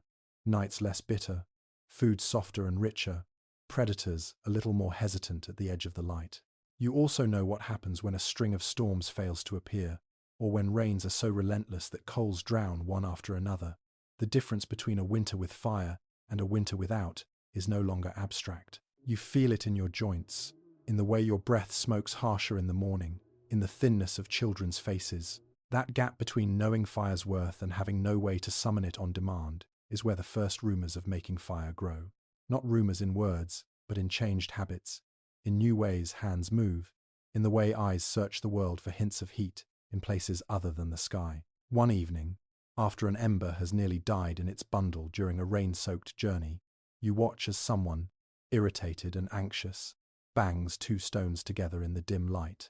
Perhaps they mean only to sharpen an edge or knock off a useful flake. But with a certain kind of stone rich in iron, like marcasite or pyrite, each strike sends off tiny, brief flashes. They are so short-lived you might almost miss them, thin sparks that appear and vanish against the dark. You lean closer, once, twice, 3 times, clack, clack, clack. On the fourth, a particularly bright spark lands on a shred of very dry plant fiber, a tuft of grass that has been warmed by the previous day's fire. For an instant, it glows a little brighter instead of going dark. A wisp of smoke rises, then disappears as the ember proves too weak to live. But your breath catches all the same. It is not yet success. The spark dies. The grass cools. The ember you were trying to revive has to be coaxed through more ordinary means: breath, patience, a bit of drier fuel tucked under the ash. But the image lingers, stone on stone, light leaping, something almost catching. Somewhere in your mind, a door you didn't know was there nudges slightly open. In later millennia, and with other human species, deliberate firemaking with stone and steel, or with pyrite and flint, will become a well-established art. Archaeologists find traces of such spark-making tools in much more recent layers, long after Homo erectus has given way to other forms of Homo. Exactly when this method first appears is still debated, and many scholars think it lies closer to the time of Neanderthals and early Homo sapiens than to your own. Yet the physics don't care about species. The possibility exists any time iron-rich stone meets hard, sharp rock. What changes is whether anyone notices and learns to exploit that brief flash. Another path to fire lies in friction. During a dry season, you watch as children play with sticks, rubbing one against another, pushing a slender branch back and forth in a notch in softer wood, just because the movement is satisfying. The wood warms under their hands. A faint scent of heated resin rises. When they stop, it fades. But you have felt, however slightly, the way moving pieces of the world against each other can coax out heat. Ethnographic accounts from much later human cultures show that many different friction methods, hand drills, bow drills, fire plows, were developed independently in different regions. These techniques are not simple. They require careful shaping of tools, dry materials, and a feel for when to press harder and when to let the ember breathe. There is no clear archaeological marker that says exactly when such methods first appeared. Some researchers suspect they may have roots deep in the Paleolithic. Others caution that we cannot reliably push them back into early Homo erectus times without evidence. Here, in your imagined life, you are not yet a friction fire expert, but your hands are clever, your senses tuned to heat. When you use a stick to dig in hard ground and feel it grow warm in your palm, you notice. When you twist plant fibers into cords and they burn against your skin, you notice. Each of these small observations is a stepping stone on a long, uncertain path toward deliberate ignition. Meanwhile, sites scattered across Africa and Eurasia whisper that somewhere along this path, early humans began to rely on fire consistently enough that chance alone seems unlikely to explain it. At Gesher Benot Yaakov, around 780,000 years ago, clusters of burned stones and plant remains suggest repeated hearths along the edge of an ancient lake. At Qesem Cave, near modern Tel Aviv, layers dated to between about 420,000 and 200,000 years ago hold central hearths with bones and flint surrounding them, as if people gathered there regularly to cook and work. In Europe, places like Beech's Pit in England, roughly 400,000 years old, show patterned use of fire in colder latitudes, where waiting for lightning would be a risky strategy. Whether those fire users were late Homo erectus, Homo heidelbergensis, or some other close cousin depends on the region and the scholar. The taxonomy of these fossils is still a lively field of debate. But the pattern is suggestive. By this time, someone in your extended human family is not just getting lucky with lightning now and then. Fire has become a standard tool, something you expect to have when you set up camp, especially in places where winters are truly harsh. Some researchers argue that this must have required the invention of reliable fire-making techniques, striking stones, friction methods, or some other means. Otherwise, how could people maintain such consistent use across wet seasons and in areas where natural ignition is rare? Others are more cautious, suggesting that in certain landscapes, like volcanic regions or areas prone to frequent natural fires, careful ember keeping might still have sufficed without full ignition technology. The debate is, in a way, about how far we dare to credit your ingenuity without overstepping what the ground can prove. You, of course, are not thinking in terms of proof. You are thinking in terms of nights. Nights when the ember almost dies, and you feel panic tightening your chest. Nights when an unexpected spark revives a coal faster than breath alone. Nights when two pieces of wood, rubbed to move a basket or bored into a tough root, briefly smoke in a way that feels different, promising. Around your hearth, these experiences pass from hand to hand. A teenager boasts that they once saw a spark catch in dry nest material. An older adult frowns and tries to replicate the movement more carefully. Someone discovers that a certain type of bark dust scraped into fine shavings seems to take a coal more eagerly. Another learns that rotten, fungus-riddled wood smoulders more readily than hard, fresh branches. Not every experiment works, and most fail quietly. Many generations may pass in which fire is always borrowed from the sky, never truly made. But the crucial thing is that you keep trying, even if you don't name it as such. Climate shifts and the push into colder regions keep the pressure on. Each brutal winter, each season when natural fires are rare, nudges your clever, restless mind toward new ways of thinking about heat.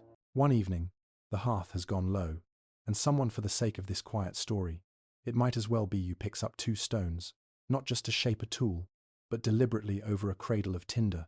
You strike them again and again, aiming for those quick, vanishing stars. When a spark finally lands in the dried fibers and lingers, making them glow and thread out a thin plume of smoke, your heart thumps. You lower your face, breath slow and controlled, coaxing that faint brightness into something just a little more alive.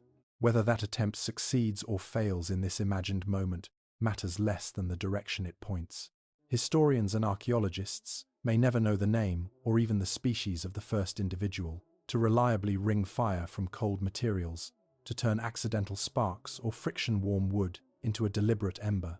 Some think the real breakthrough might have belonged to later humans than you. Others are open to the idea that your own kind, somewhere in its long existence, from about 1.9 million years ago onward, might have stumbled onto it in pockets and kept the knowledge alive. What you feel, kneeling there, is the deep, animal urgency beneath all those academic arguments. Winter is not patient. Cold does not accept excuses. Whether fire is made or found, carried or born from stone, you know only that each small success against the chill carves itself into memory, shaping the hands and habits of those who come after you. In that sense, even the rumors, the failed sparks, the smoking sticks, the half-remembered tricks, are part of the story. They are the long, slow inhalation before the first true breath of fire-making, the centuries of reaching and fumbling that lie behind the apparently simple gesture of someone, someday, saying without words, "I think I can start a fire from nothing." The first real winter you remember does not announce itself with snow right away. It begins with a feeling in the air, a hardness, a thinness, as if the world is exhaling warmth and not taking it back. Breath, that once disappeared into the night, now lifts from your lips in little pale clouds. The ground, firm but forgiving in warmer months, turns brittle at the surface, a thin skin of frost, crackling under your feet at dawn. You are far from the equatorial comfort of your deeper ancestors now, perhaps high on an African plateau, perhaps in the shoulders of Western Asia, where grasslands stretch into colder latitudes. In your imagination, The path later leads even farther east, toward the hills near what will be called Zhoukoudian, outside modern Beijing, a place where Homo erectus skulls and tools will one day be found in layers that saw winters dropping well below freezing. Wherever you stand, the season is turning, and you can no longer pretend that cool nights are just an inconvenience. Your band gathers earlier in the day, the long, languid evenings of warmer seasons replaced by a more urgent rhythm. The sun arcs low, shadows lengthen more quickly. You move with purpose toward a place you know, a shallow cave or rock shelter where you have kept fires before. On your back or in your hands, a bundle smoulders, embers wrapped in bark, nested in dry grass and fibrous material, hugged close to your chest to shield it from the marauding wind. When you reach the shelter, the relief is almost physical. Stone cuts the wind down to a murmur. Inside, the air is cold but still. You clear a patch of ground that you used on previous visits, a shallow depression ringed with stones that are already darkened from many fires. The embers are tipped gently into the center. They look unpromising at first, just dull red flecks under grey ash, but you have seen this before. Twigs, bark shavings, a careful breath. The coals brighten, then bloom into little tongues of flame. Out in the open, winter would steal heat from you faster than you can make it. Long legs, so useful for ranging across the landscape, expose more surface to the air. Your thin body hair, long since reduced from that of your ape ancestors, offers little insulation. In these conditions, without fire, you would be forced into constant movement, huddling in ravines, relying on the meager warmth of clustered bodies, and whatever scraps of hide you can throw over your shoulders. With fire, the equation shifts. One hearth can warm many bodies at once. You sit near the blaze and feel the cold retreat from your skin, inch by inch, like a tide going out. Fingers that had gone numb tingle painfully as blood returns. Toes, reddened and raw from the frozen ground, begin to thaw. Behind you, someone drapes a cured hide around your shoulders, the fur turned inward. Evidence for clothing this early is indirect. No stitches survive from 1,000,000 years ago, but cut marks on animal bones at many sites suggest that skins were stripped with some care, likely used as simple wraps or blankets in colder zones. Most researchers think that at least crude, unsewn hides were part of your winter arsenal. Whether they're shaped and tied into anything more fitted is a question that still stirs debate. The hide smells faintly of smoke and animal fat. It traps the heat from the fire against your back, while your front soaks up warmth directly. Around you, others do the same. Hides over shoulders, around hips, spread on the ground as insulating mats. Children are tucked into the warmest spots in the crooks of adults' arms, right at the edge, where radiant heat is strongest, but sparks are least likely to land. Outside the shelter, winter gathers its strength. On some days, fine snow begins to fall. At first, just light dustings that melt as soon as the sun touches them. Later, when the cold holds tighter, it lingers in shadowed hollows and along the north-facing sides of slopes. In places like mid-Pleistocene northern China, where the Peking man fossils at Zhoukoudian will later be discovered, such cold snaps would have been serious, with sustained sub-freezing temperatures. Some modern researchers argue that Homo erectus could not have survived winters there without habitual use of fire and some form of protection from the elements. Others counter that occupations might have been seasonal, or that microclimates and different vegetation could have softened the severity. Back in your cave, the hearth becomes the pivot around which everything else in winter turns. Meat brought in from a hard-won hunt or scavenging is no longer just eaten raw on the spot. It is sliced, skewered on sticks, and held near the flames until the outer layer browns and tightens, fat dripping and hissing into the coals. The hot food supplies more than calories. It pours warmth into your core, a kind of internal insulation. Roots and tubers, tough to chew when raw, are buried in ash, left to soften. In Pleistocene deposits at various sites, archaeologists sometimes find bones with burn marks and sediments reddened by heat, hints that such cooking and reheating happened again and again, especially in colder phases. You notice how winter organizes bodies. Those who once sprawled casually around the fire now draw closer in tight arcs. Knees almost touch, shoulders lean together. When the flames dip, the whole group seems to hunch in, as if pulled by a shared gravity. At night, this closeness becomes even more intense. After the evening's tasks are done, and the last scraps of marrow sucked from cracked bones, you settle for sleep not in scattered individuals, but in a knotted pile, backs to the outer cold, bellies and chests facing inward toward one another and the embers. If you shift your attention from your own band to the longer sweep of time, you can imagine other groups in other cold places doing something similar. In Europe, hundreds of thousands of years later, at sites like Beecher's Pit, in what's now England, patterned hearths appear in deposits that formed during chilly interglacial episodes. Teams of scholars look at those blackened patches and burned stones and argue, were the people using them late Homo erectus, early Homo heidelbergensis, or some other branch? How regularly did they overwinter? How much did their survival depend on fire versus shelter and clothing? You don't have those categories. You only have the immediate facts. When fire burns, your skin hurts less. When hides and fire and shared bodies work together, the wind seems smaller. On the worst nights, when the air outside feels like it is made of knives, you hear it keening at the cave mouth, but feel only a distant echo of its bite. Snow dusts the entrance and melts in the warmer air inside, dripping steadily small, rhythmic taps that lull you towards sleep. Just as important as the warmth is what winter fire lets you do with time. In milder seasons, darkness simply means sleep, or at most, a short period of murmured grooming and quiet shuffling. Now, with a stable hearth in a harsh climate, long, cold evenings become hours when you can stay awake without freezing. You watch flames and embers, see faces move in the shifting light. Someone experiments with placing bones closer to the heat, discovering that they crack more easily when warmed. Someone else notices that placing damp hide near the fire dries it faster, making it less icy and easier to wrap around a body. These are small observations, but winter magnifies their importance.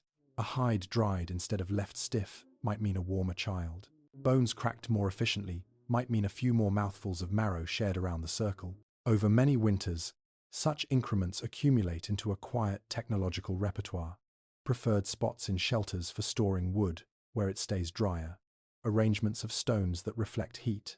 Habitual patterns of who sleeps closest to the fire and who takes outer, colder positions.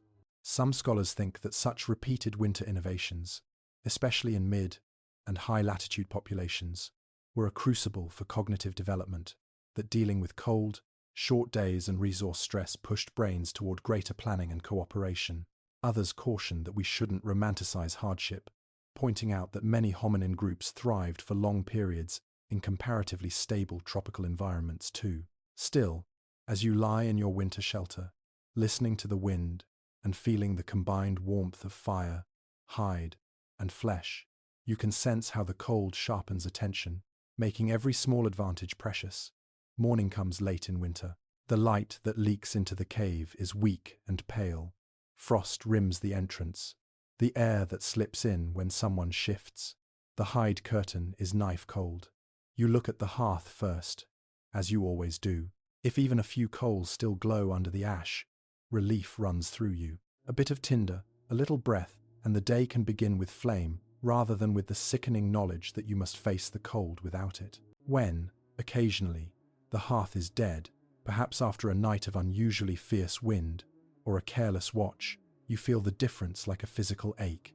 The group moves more slowly, huddling in silence. Someone will have to risk a journey to look for natural fire, or resign themselves to days of shivering dependence on the sun alone. Those are the winters that carve deep grooves in memory, the ones that teach, in a way no gentle season can, that fire is no longer just an optional tool. It has become interwoven with your ability to push into these harsher worlds at all. You pull your hide a little tighter, extend your hands toward the coals, and feel the skin tingle as heat soaks back in. Outside, the Pleistocene winds scrape along ice and rock and bare branches.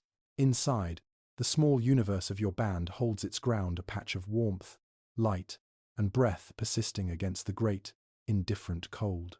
In the low light of another chilly morning, you find yourself watching the fire not just as warmth, but as something that changes what you can put in your mouth. The ember bed is steady now, familiar. Someone has already nudged in a few twigs, and thin flames are licking up.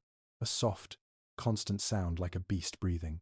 A few steps away, a carcass lies on the ground, a medium-sized animal, something antelope-like, brought down in a coordinated rush, or scavenged quickly before other predators arrived.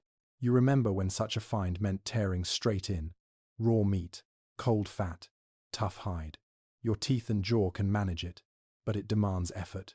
Today, almost without thinking, the band has adjusted the routine. Meat is not simply eaten, it is prepared.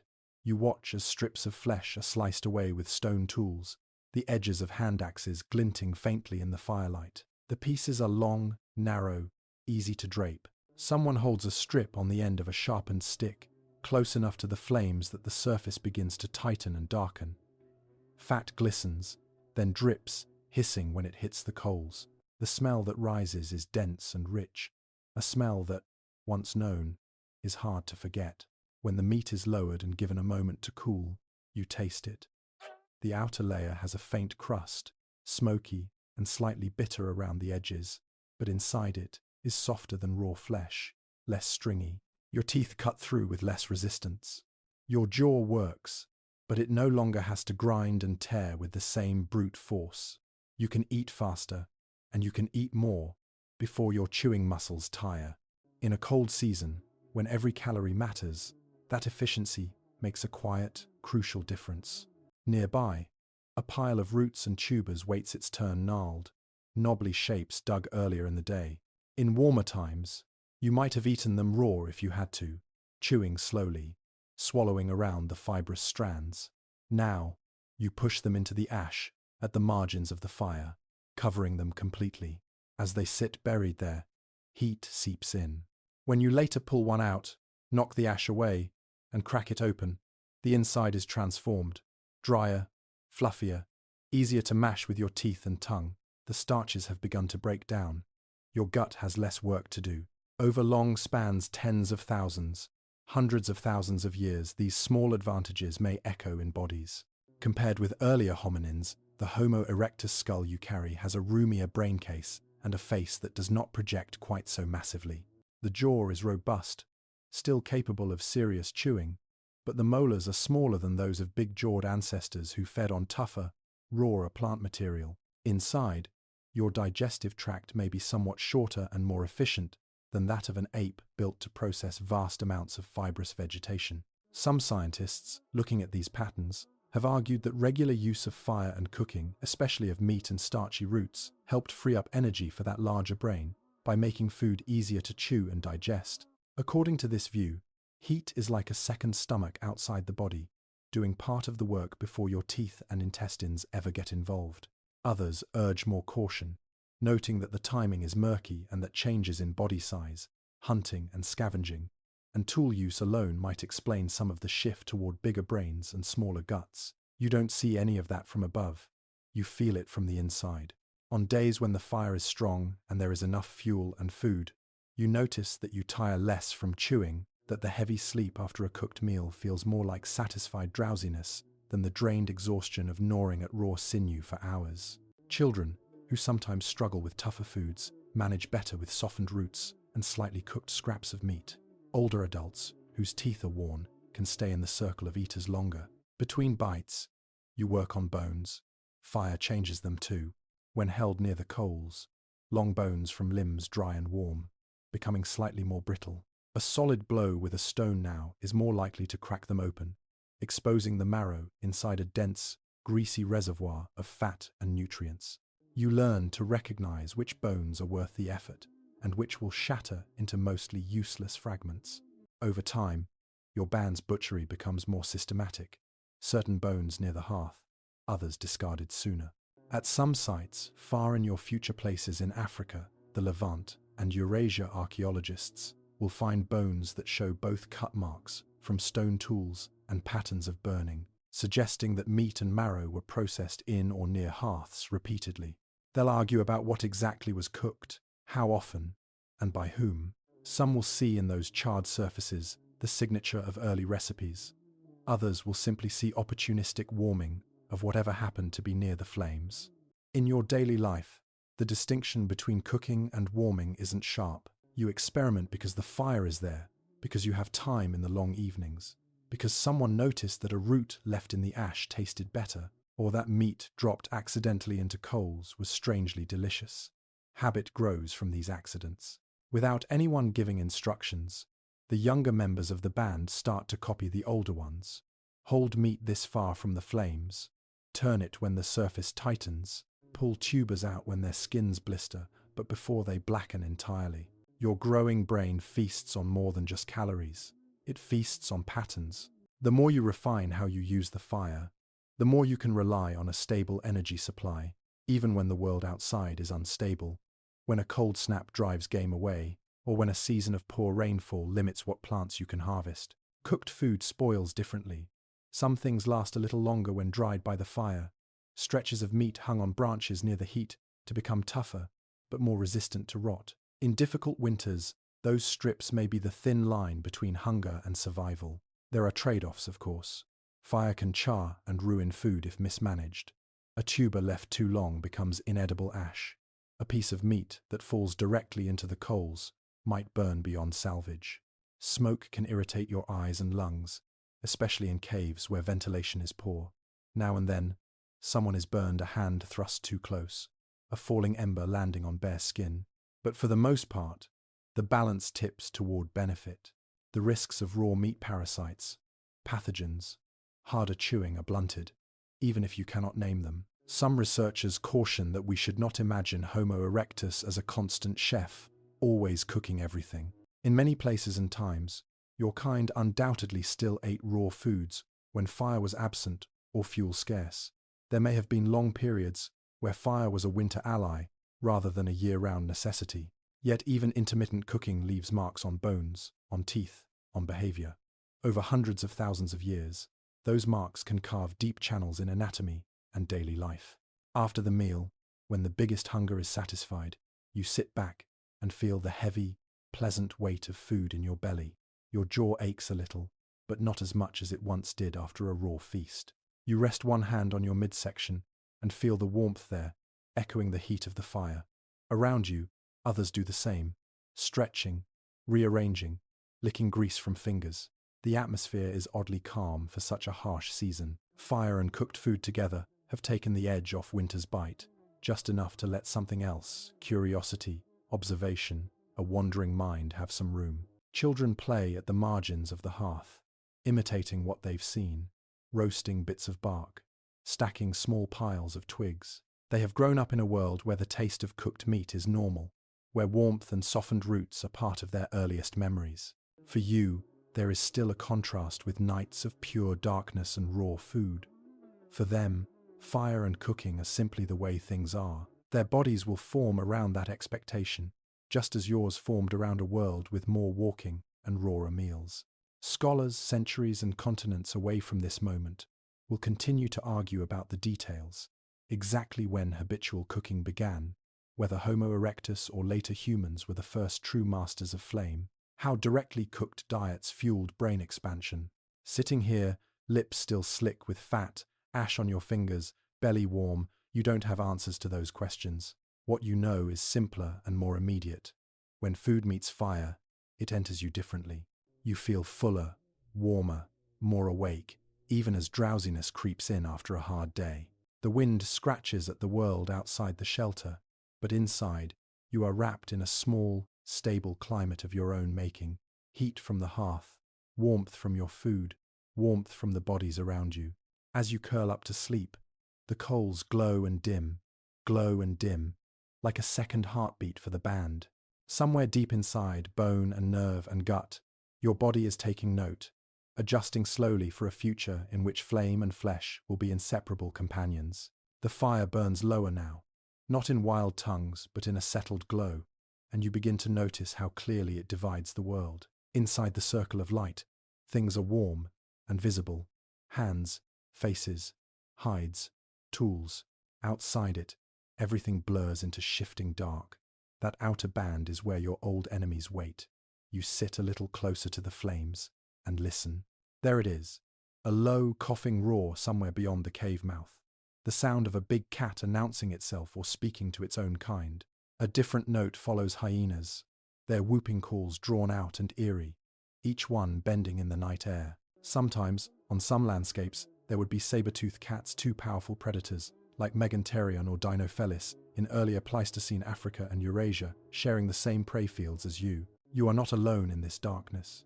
You are one hunter among many, and not always the most dangerous. Before fire, night meant retreat. Earlier hominins, sleeping on the ground or in trees, relied heavily on vigilance, numbers, and a good choice of sleeping site. Even now, with a hearth at your feet, those things still matter. But the pattern has shifted. Instead of melting entirely into the landscape at dusk, you now carve out a small enclave, a lit island in a sea of predators. The fire's light makes your eyes narrower, but your ears sharper. You can no longer see as well into the dark, but you can catch the faint crunch of paws in frost, the soft rattle of pebbles under something heavy just beyond the glow. Every so often, a pair of eyes flashes at the edge of perception, reflecting firelight like tiny, floating embers. A shape may pause, judge the risk, then slide away again. At some sites deep in your future, the record of this uneasy relationship will be written into bone. In South Africa, at Swartkran's cave, layers dated to roughly 1 million to several 100,000 years ago contain both hominin fossils, likely a mix of robust Australopithecus and early Homo, and an array of gnawed bones. Many of those bones show tooth marks from large carnivores, and some of the human remains bear similar damage. A researcher named C.K. Brain, long after your time, will argue that leopards or other big cats dragged early humans into that cave, making it a predator's den rather than a human home. Others will counter that hominins may still have used the cave at other times, coming and going in a complex rhythm with carnivores. Either way, the message is clear. Even with stone tools and strong arms, your kind has spent a long time as prey as well as predator. Fire does not magically erase that. It nudges the balance, makes your nights less one-sided, but it doesn't grant invincibility. You can imagine Swartkrans in a colder season, a small fire guttering near the entrance, hominins huddled inside, while a leopard prowls above on the rim, watching, calculating. Here, in your own shelter, the hearth becomes the focal point of defense. Heavy wooden clubs lean against the walls, their ends blackened where they were hardened in old flames. Simple spears, sharpened poles of tough wood are stacked nearby.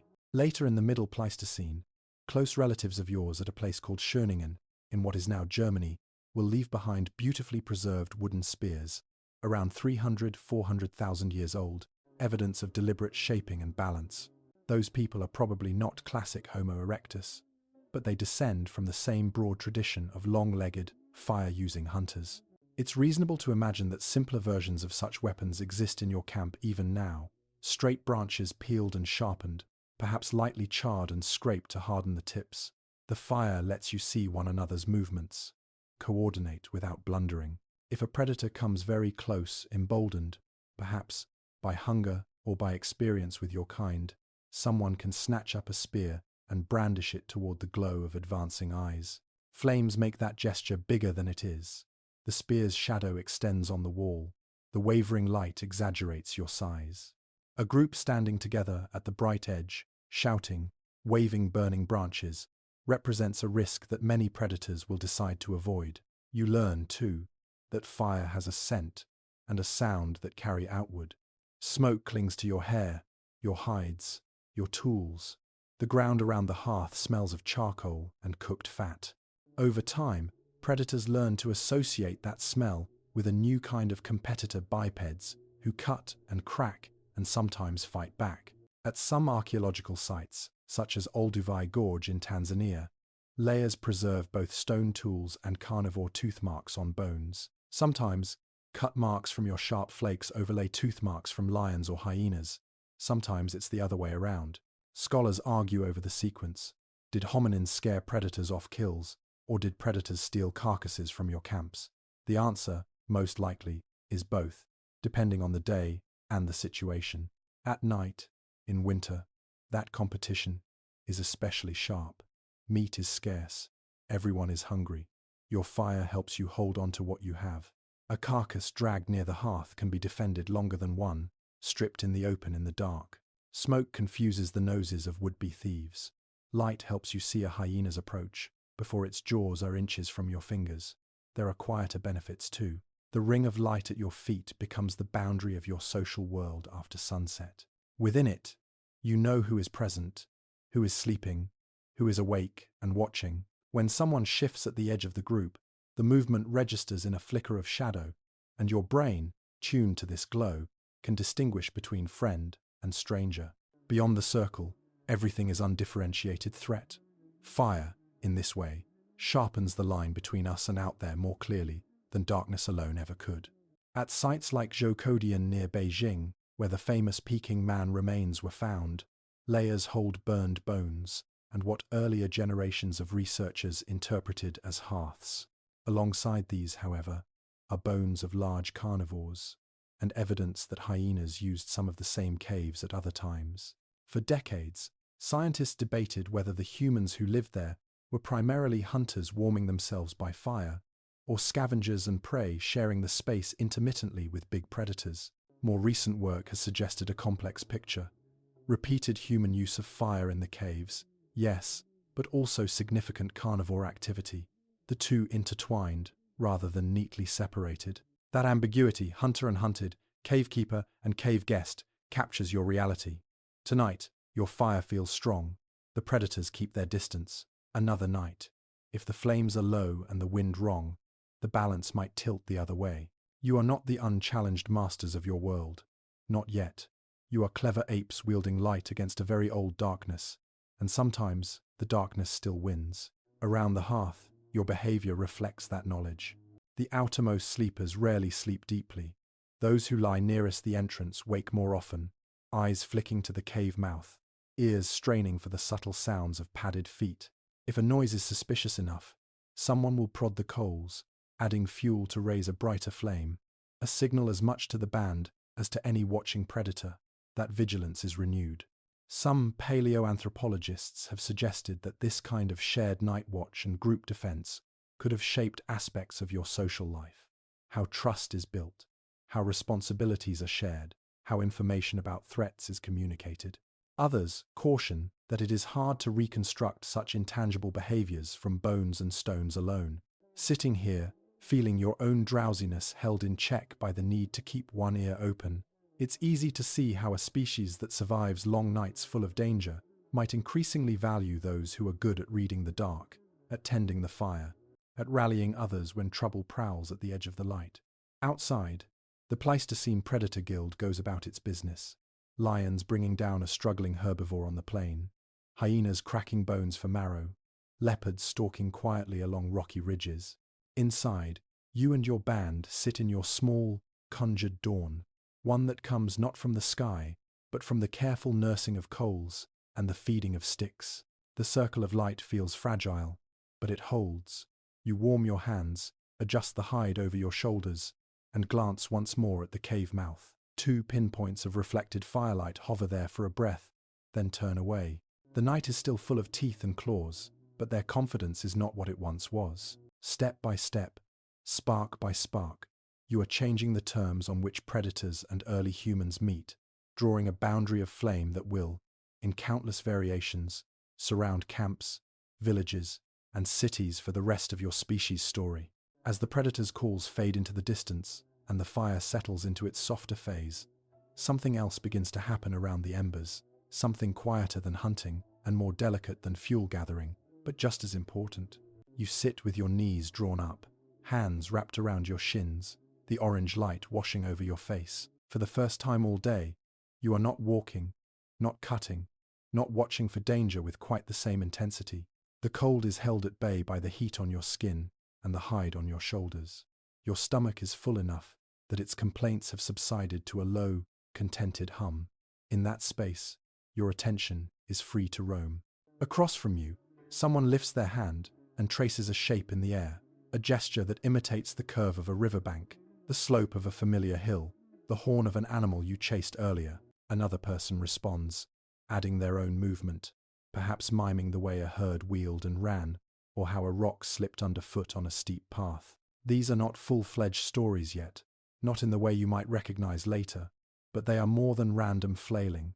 They are shared memories, replayed in shadow and motion. The fire makes this possible in a way darkness alone never did.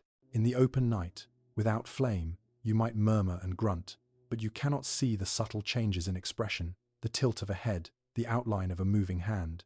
Under firelight, faces come alive. Eyes catch reflections. Teeth flash briefly when someone makes a sound that resembles laughter. The wrinkles around an older individual's eyes deepen as they mime an exaggerated stumble, making youngsters chuff softly in amusement. You notice how the flames shape the rhythm of these exchanges. When the fire flares, tongues of light licking higher as fuel catches. Voices rise a little, gestures become larger, more expansive. When it settles into coals, the circle draws closer. Movements grow smaller, more precise. A finger pointing, a hand carving a path through the air, a head nodding toward the darkness outside when someone wants to evoke a distant waterhole or a dangerous cliff. Far in your future, scholars will suggest that controlled fire, especially hearths, used regularly from the Middle Pleistocene onward, may have extended the social day. Instead of all productive activity crammed into the hours of sunlight, bands like yours could spend extra waking hours together after dark, with warmth and light enough to see one another. Some researchers think these long, firelit evenings provided fertile ground for more complex communication, planning hunts, teaching skills, remembering past events, weaving early forms of narrative. Others argue that the evidence is indirect, cautioning that we should not assume sophisticated storytelling just because we see burned bones and hearths in the ground. Here, in this moment, you don't need a theory. You can feel the difference in your own body. Without fire, the cold and the dark would press you quickly into sleep, your world shrinking to the warmth of whoever lies next to you. With fire, you can stay awake a little longer, eyes tracing the movement of hands and faces, mind following along. Someone begins to demonstrate how they shaped a particular stone earlier in the day, reenacting the sequence of strikes with slow, exaggerated motions. A younger member of the band leans in, watching the angle of the wrist, the way the thumb braces the core.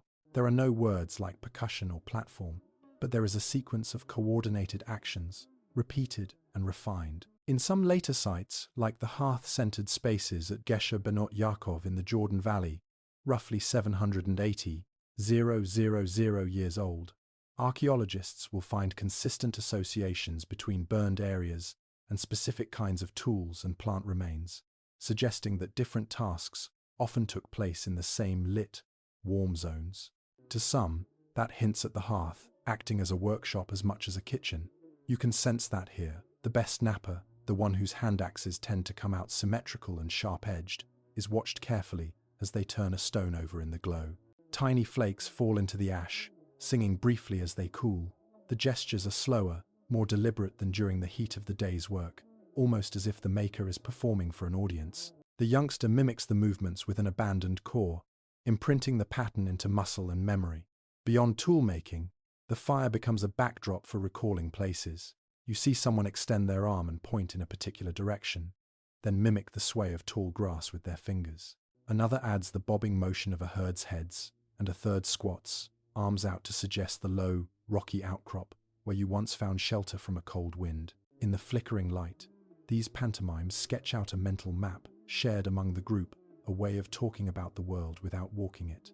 At some point, a sound slips in, a specific call you use for a certain animal perhaps, or a distinctive grunt reserved for that treacherous ravine where someone once fell. Proto-words, if you like, but you don't need to label them. They are simply noises that, when combined with gesture and glance, summon shared scenes. As the embers glow, these sounds begin to string together. This, then this, then this one thing after another, a sequence that resembles a story in its bones, even if it lasts only a few breaths. Some modern scholars think that firelit evenings may have played a special role in the evolution of human language and narrative. When you are not actively scanning for predators or chasing prey, your mind can wander over past events and future possibilities. Fire's hypnotic movement, ever-changing but contained, gives your eyes a focus while your thoughts turn inward and outward at once. The suggestion is that such contexts might have encouraged talk about absent things, animals not here, places far away, plans for tomorrow.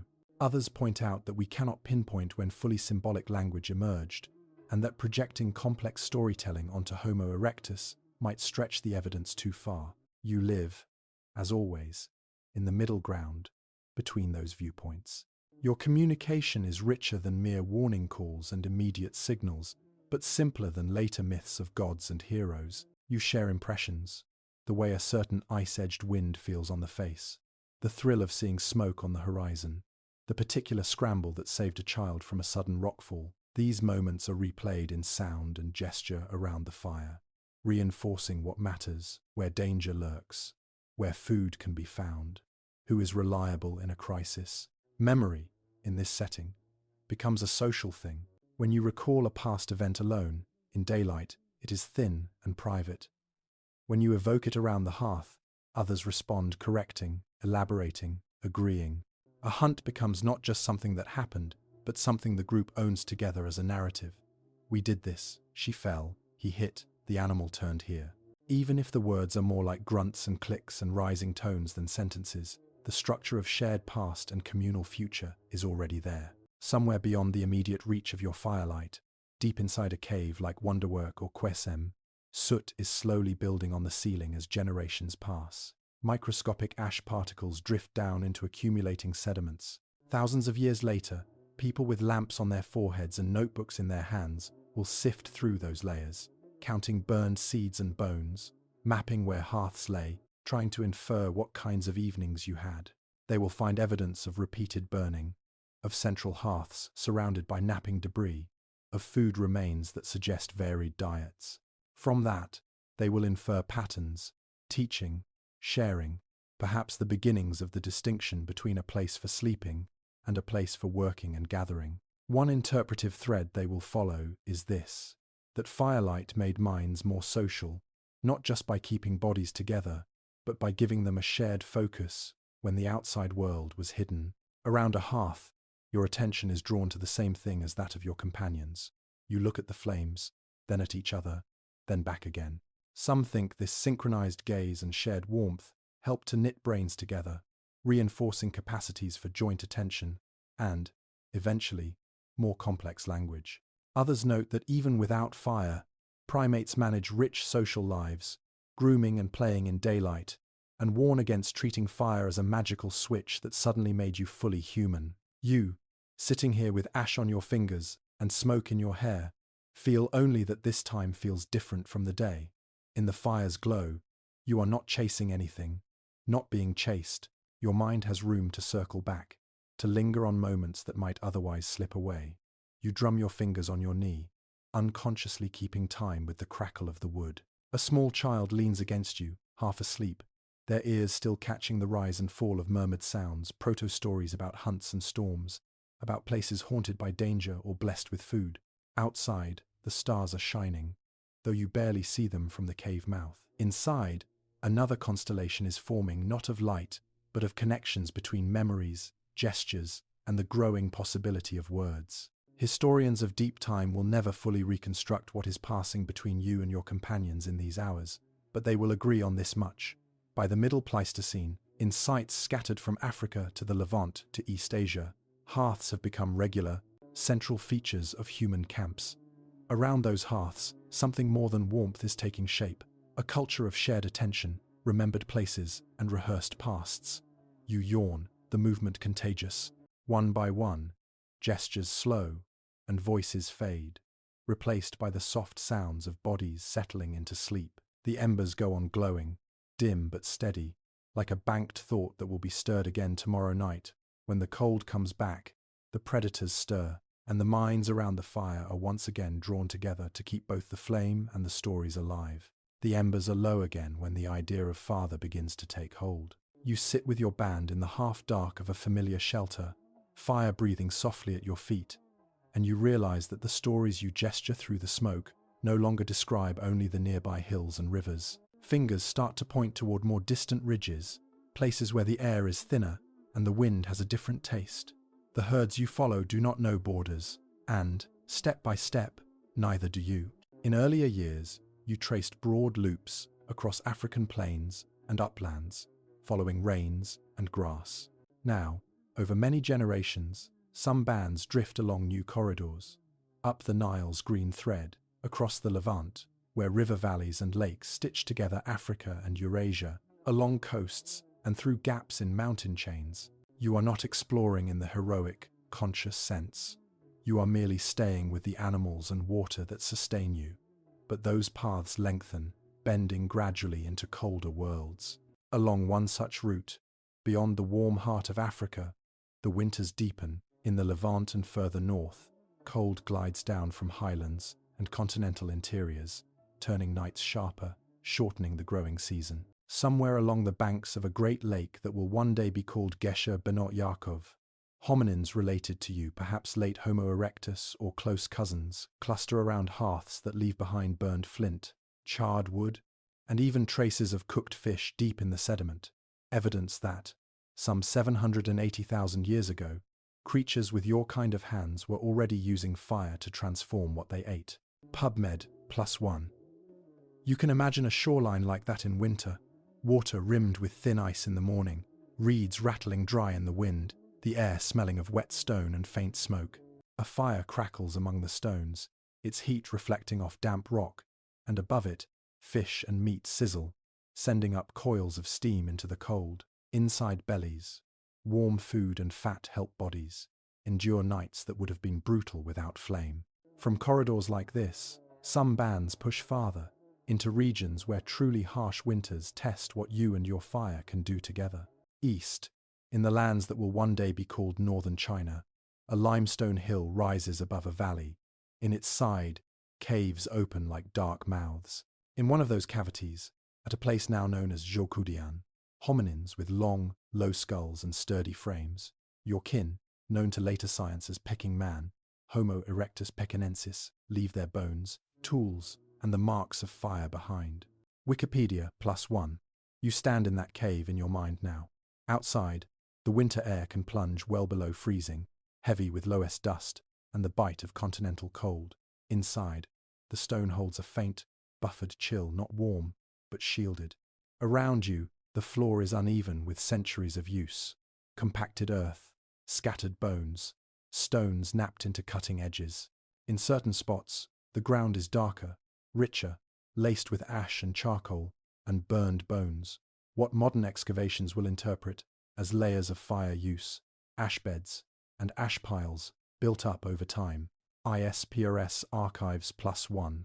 For decades, long after your bones have turned to stone, scholars will argue fiercely over what those ash layers mean. Some will claim they are the oldest clear evidence that hominins like you kept and used fire deliberately in such cold latitudes. Others, especially in the late 20th century, will question whether the ash might be natural deposits or guano, doubt that the burning happened in place, and caution against turning Zhoukoudian into a simple story of cozy hearths in frigid caves. JSTOR +1.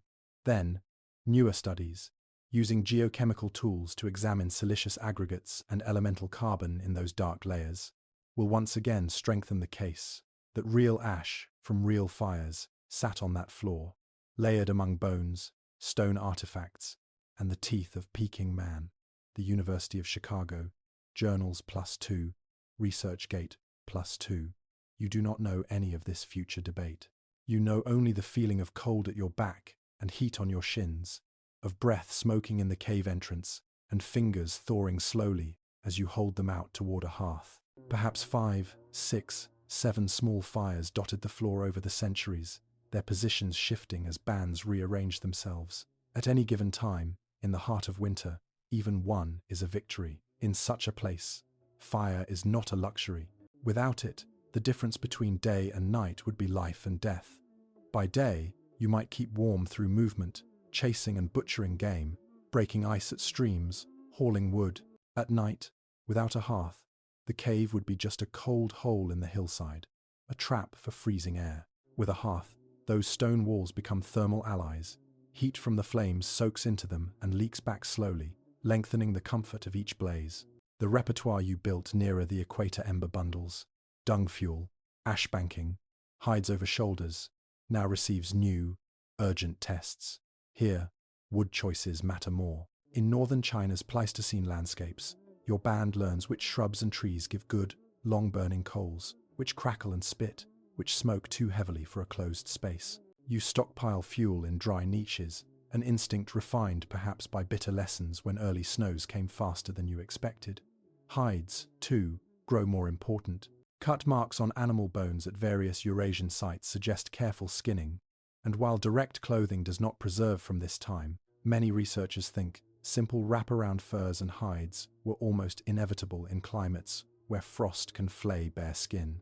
You imagine your shoulders draped in thick pelt, the fur turned inward, the outer surface smoked and stiffened by proximity to the fire. The smell is gamey and sharp, but when you step briefly out of the cave into biting wind, you can feel the difference. Your own body heat stays closer, shielded, until you hurry back to the glow. The more north and east you travel, the more your year narrows around winter strategies. Camps may become more seasonal, a favored cave like Jokodian used intensively in cold months, perhaps abandoned or lightly visited when conditions soften. The hearths in those caves accumulate ash and burned bone in layers, like pages in a book, winter after winter, fire after fire. In other places, open steppe, river terraces, you might rely more on rock overhangs and windbreaks of piled brush. Your hearths less protected, more vulnerable to storms. Some modern researchers see the very presence of Homo erectus in places like Jokodian, with their full glacial conditions, as proof that regular fire and some form of shelter must have been in play. Without these, they argue, your species could not have persisted there through repeated cold phases. Others suggest that occupation might have been episodic, focused on relatively milder interglacials, with fire easing but not entirely enabling your presence. The truth, as usual, probably weaves between seasons of thriving, seasons of retreat, always with fire as the key advantage when the mercury dropped. Wikipedia +1, far to the south, in the Wonderwork Cave back in Africa, your relatives tend fires 1 million years ago, their ash and burned bones buried deep in a horizontal tunnel of stone. University of Toronto +1. Their winters are gentler, but fire still shapes their days.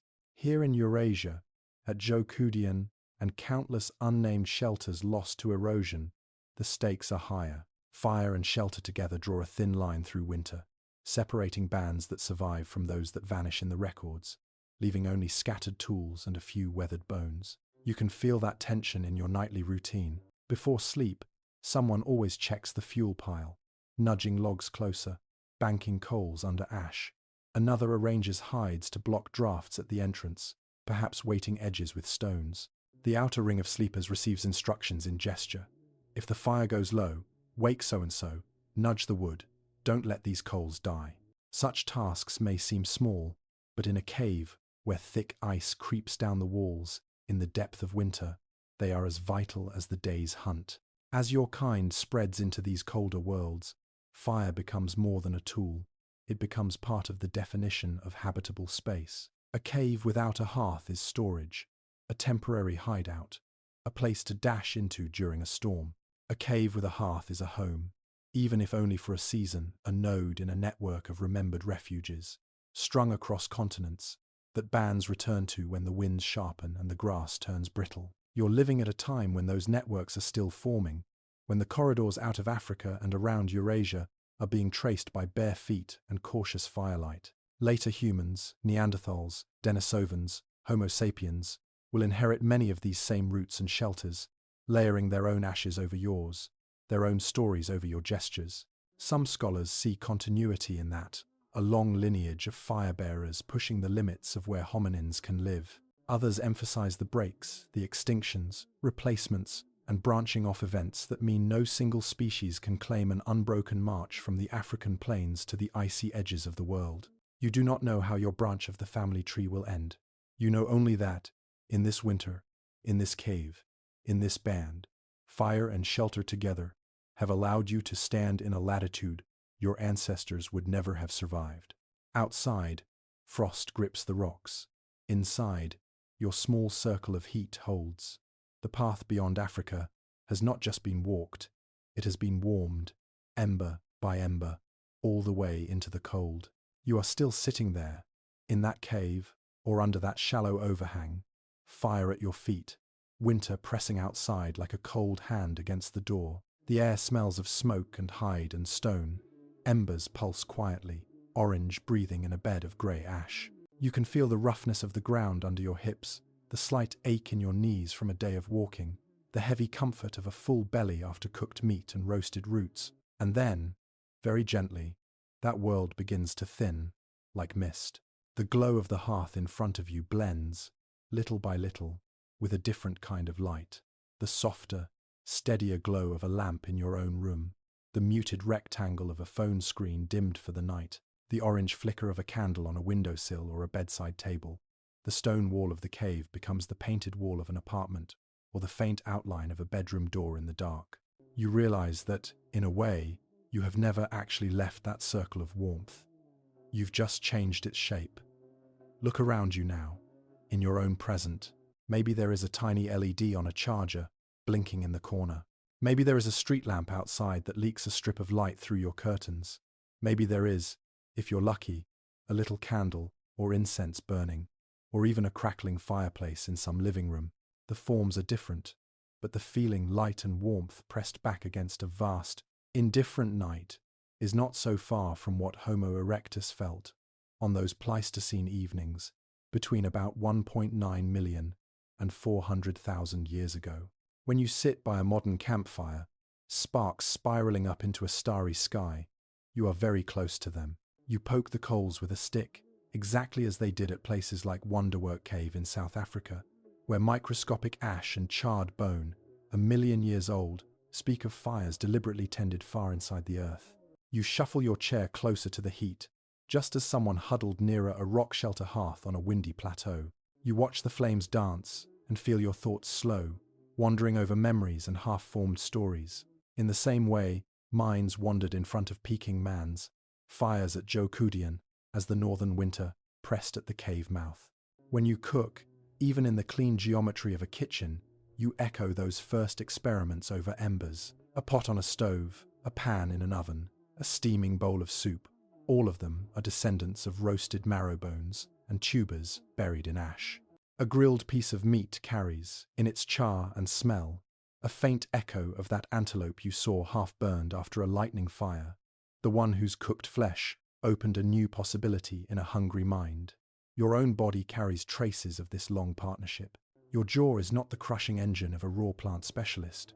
Your teeth, while not delicate, are smaller than those of big-jawed apes. Your gut, tucked inside, is relatively short and efficient for your size, tuned to higher quality foods. Your brain, housed in a rounded, ballooned cranium, demands a lot of energy. Many researchers think that regular access to cooked food made possible by fire helped sustain such a hungry organ, though others point out that changes in hunting, social cooperation, and even climate likely played major roles as well. Either way, every bite of hot dinner you eat in a heated home has a lineage that leads back through countless seasons of fire-tended camps and caves. When winter comes in your own world, you probably don't face it with bare feet and a scrap of hide. You have radiators, heaters, insulated windows, thick blankets. Still, on a cold night, the instinct is the same. You draw closer to the warm thing. You sit by a radiator. You stand over a vent. You curl around a hot water bottle. If the power goes out, your thoughts leap anxiously to candles, matches, gas stoves. How will we keep warm? How will we see? That little flicker of worry is a distant, softened version of the fear a Homo erectus band felt when they woke to find the hearth dead and the day's cold waiting, unmediated, at the cave mouth. There is another echo, too, in the way you gather socially. Think of a circle of friends around a campfire on a beach or in the woods. People pulled inward by the light, faces golden and animated. Beyond them only darkness and the suggestion of trees. Most of the conversation and laughter stays in that ring. The outer world fades out. That is almost exactly what happened in front of the first hearths tens or hundreds of thousands of years ago, when gestures and proto-words turned hunts and journeys into shared memory. Today, your firelit circles might be living rooms lit by screens or group chats glowing in the dark. But the pattern of shared attention, many minds focused on the same flickering thing, is deeply familiar. When you light a candle for calm, or switch on a string of warm fairy lights in your bedroom, you are performing a very old magic, making night feel less hostile. Homo erectus did it with burning branches and smouldering dung, embers wrapped in bark, hearths scraped in cave floors. You do it with wax and wicks and electricity. The tools have changed so dramatically that it can be hard to see the continuity, but it's there, humming beneath your habits. Modern historians and archaeologists still argue over how much credit to give these early fire users. Some suggest that Homo erectus was the true pioneer of flame, mastering not just opportunistic fire use but regular firekeeping, perhaps even early firemaking, and that this mastery opened the door to migrations into colder regions, larger brains, and more complex social life. Others are more cautious, pointing out that the evidence is patchy and often ambiguous, that later humans like Neanderthals and Homo sapiens clearly refined and expanded fire use, and that we shouldn't turn your early ancestors into fully modern pyrotechnicians without proof. From your vantage point, lying in bed now, it doesn't really matter who gets the tidiest label. What matters is that somewhere, long before cities and power grids and central heating, some small band of Homo erectus sat in the dark, shivering, and decided that fire should not be something you only visit after storms. It should be something you carry, feed, protect a companion. That decision, repeated in many forms over 1,000,000 years, is the reason you can fall asleep tonight in a room that is not frozen, with a light you can turn on and off at will, with the hum of hidden systems keeping the cold outside. Remember that first winter wind you felt, needling your bare skin on the open plain. Remember the way your whole body leaned toward that first ember carried into a cave. Somewhere deep inside you, in instincts and comfort-seeking habits, in your love of warm drinks and soft light, those memories still live, even if they are not personal. They're species memories, written into the shape of your days. You breathe out slowly. In your mind's eye, the cave fades completely now, turning into your own room, your own bed, your own small pool of light in the darkness of the present night. Outside, the world is still vast and cold in many places, but in here, you have your own version of a hearth, whatever form it takes. The long experiment that began with lightning-struck grass and smouldering branches has ended. For you, in a simple, quiet luxury, you are warm, you can see, you can drift to sleep without fearing every rustle in the dark. And all of that, every bit of it, rests on those first wary steps your ancestors took toward fire and the hard winters they endured, learning how to live beside the flame instead of only fleeing from it. Now the story itself grows slow and drowsy, its embers dimming, the long Pleistocene night giving way to the gentle dark of your own. You can almost hear, behind the hum of whatever modern noises surround you, the faint buzz of an appliance. A car far away, the soft, old sounds of history powering down for the evening. A candle guttering on stone in some ancient shelter. The last log of the village fire, settling with a sigh in a medieval square. Lamps being snuffed one by one along a gaslit street. In a distant station, a late train has come and gone. The tracks fall silent and cold. City streets, wherever you are gradually emptying, windows winking out, until only a few quiet points of light remain, like embers on a vast landscape. Somewhere, books in a darkened library rest on their shelves, their pages full of arguments about wonderwork and Jocodian and Gesher Benot Yaakov, about Homo erectus and Neanderthals and us. Tonight, they do not need to be opened. The questions can wait. The cold questions of who, when, exactly how, can sleep too. The worst winters you've traveled through in this story are safely in the past, fixed in layers of ash and bone. You, here and now, are wrapped in your own blankets, your own version of fur and hide and shared warmth. The worries of your day can sink down like embers under ash, still there but no longer blazing in your thoughts.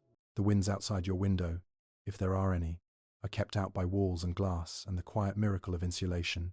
Nothing is prowling at your threshold that you cannot meet tomorrow, in daylight. Let your breathing slow to match the rise and fall of those old, imagined hearths. Inhale the sense of stone cooling, of tools set down, of bodies finally relaxing after long, cold journeys through time. Exhale the noise, the brightness, the heart rattle of the present. You are allowed, just for now, to belong more to this calm, dim interior than to the chill and bustle beyond it. The fire in the story has burned low, glowing softly on cave walls that no longer need your attention. The fire in your room, whatever shape it takes, is steady enough to let you close your eyes. Night, which once meant terror, now simply means rest. You can drift off knowing that those first careful ember carriers, those winter-stricken ancestors tracing their way through brutal seasons, have already done the hard part. You are simply inheriting the warmth. Let the centuries roll back into silence, like waves receding on a dark shore. Let the ash settle, the tools lie still, the caves return to quiet. History has walked you safely back to your own bed, to your own gentle darkness, to your own small ring of light. And as history closes its heavy books for the night, the quiet stars of another age watch over your dreams.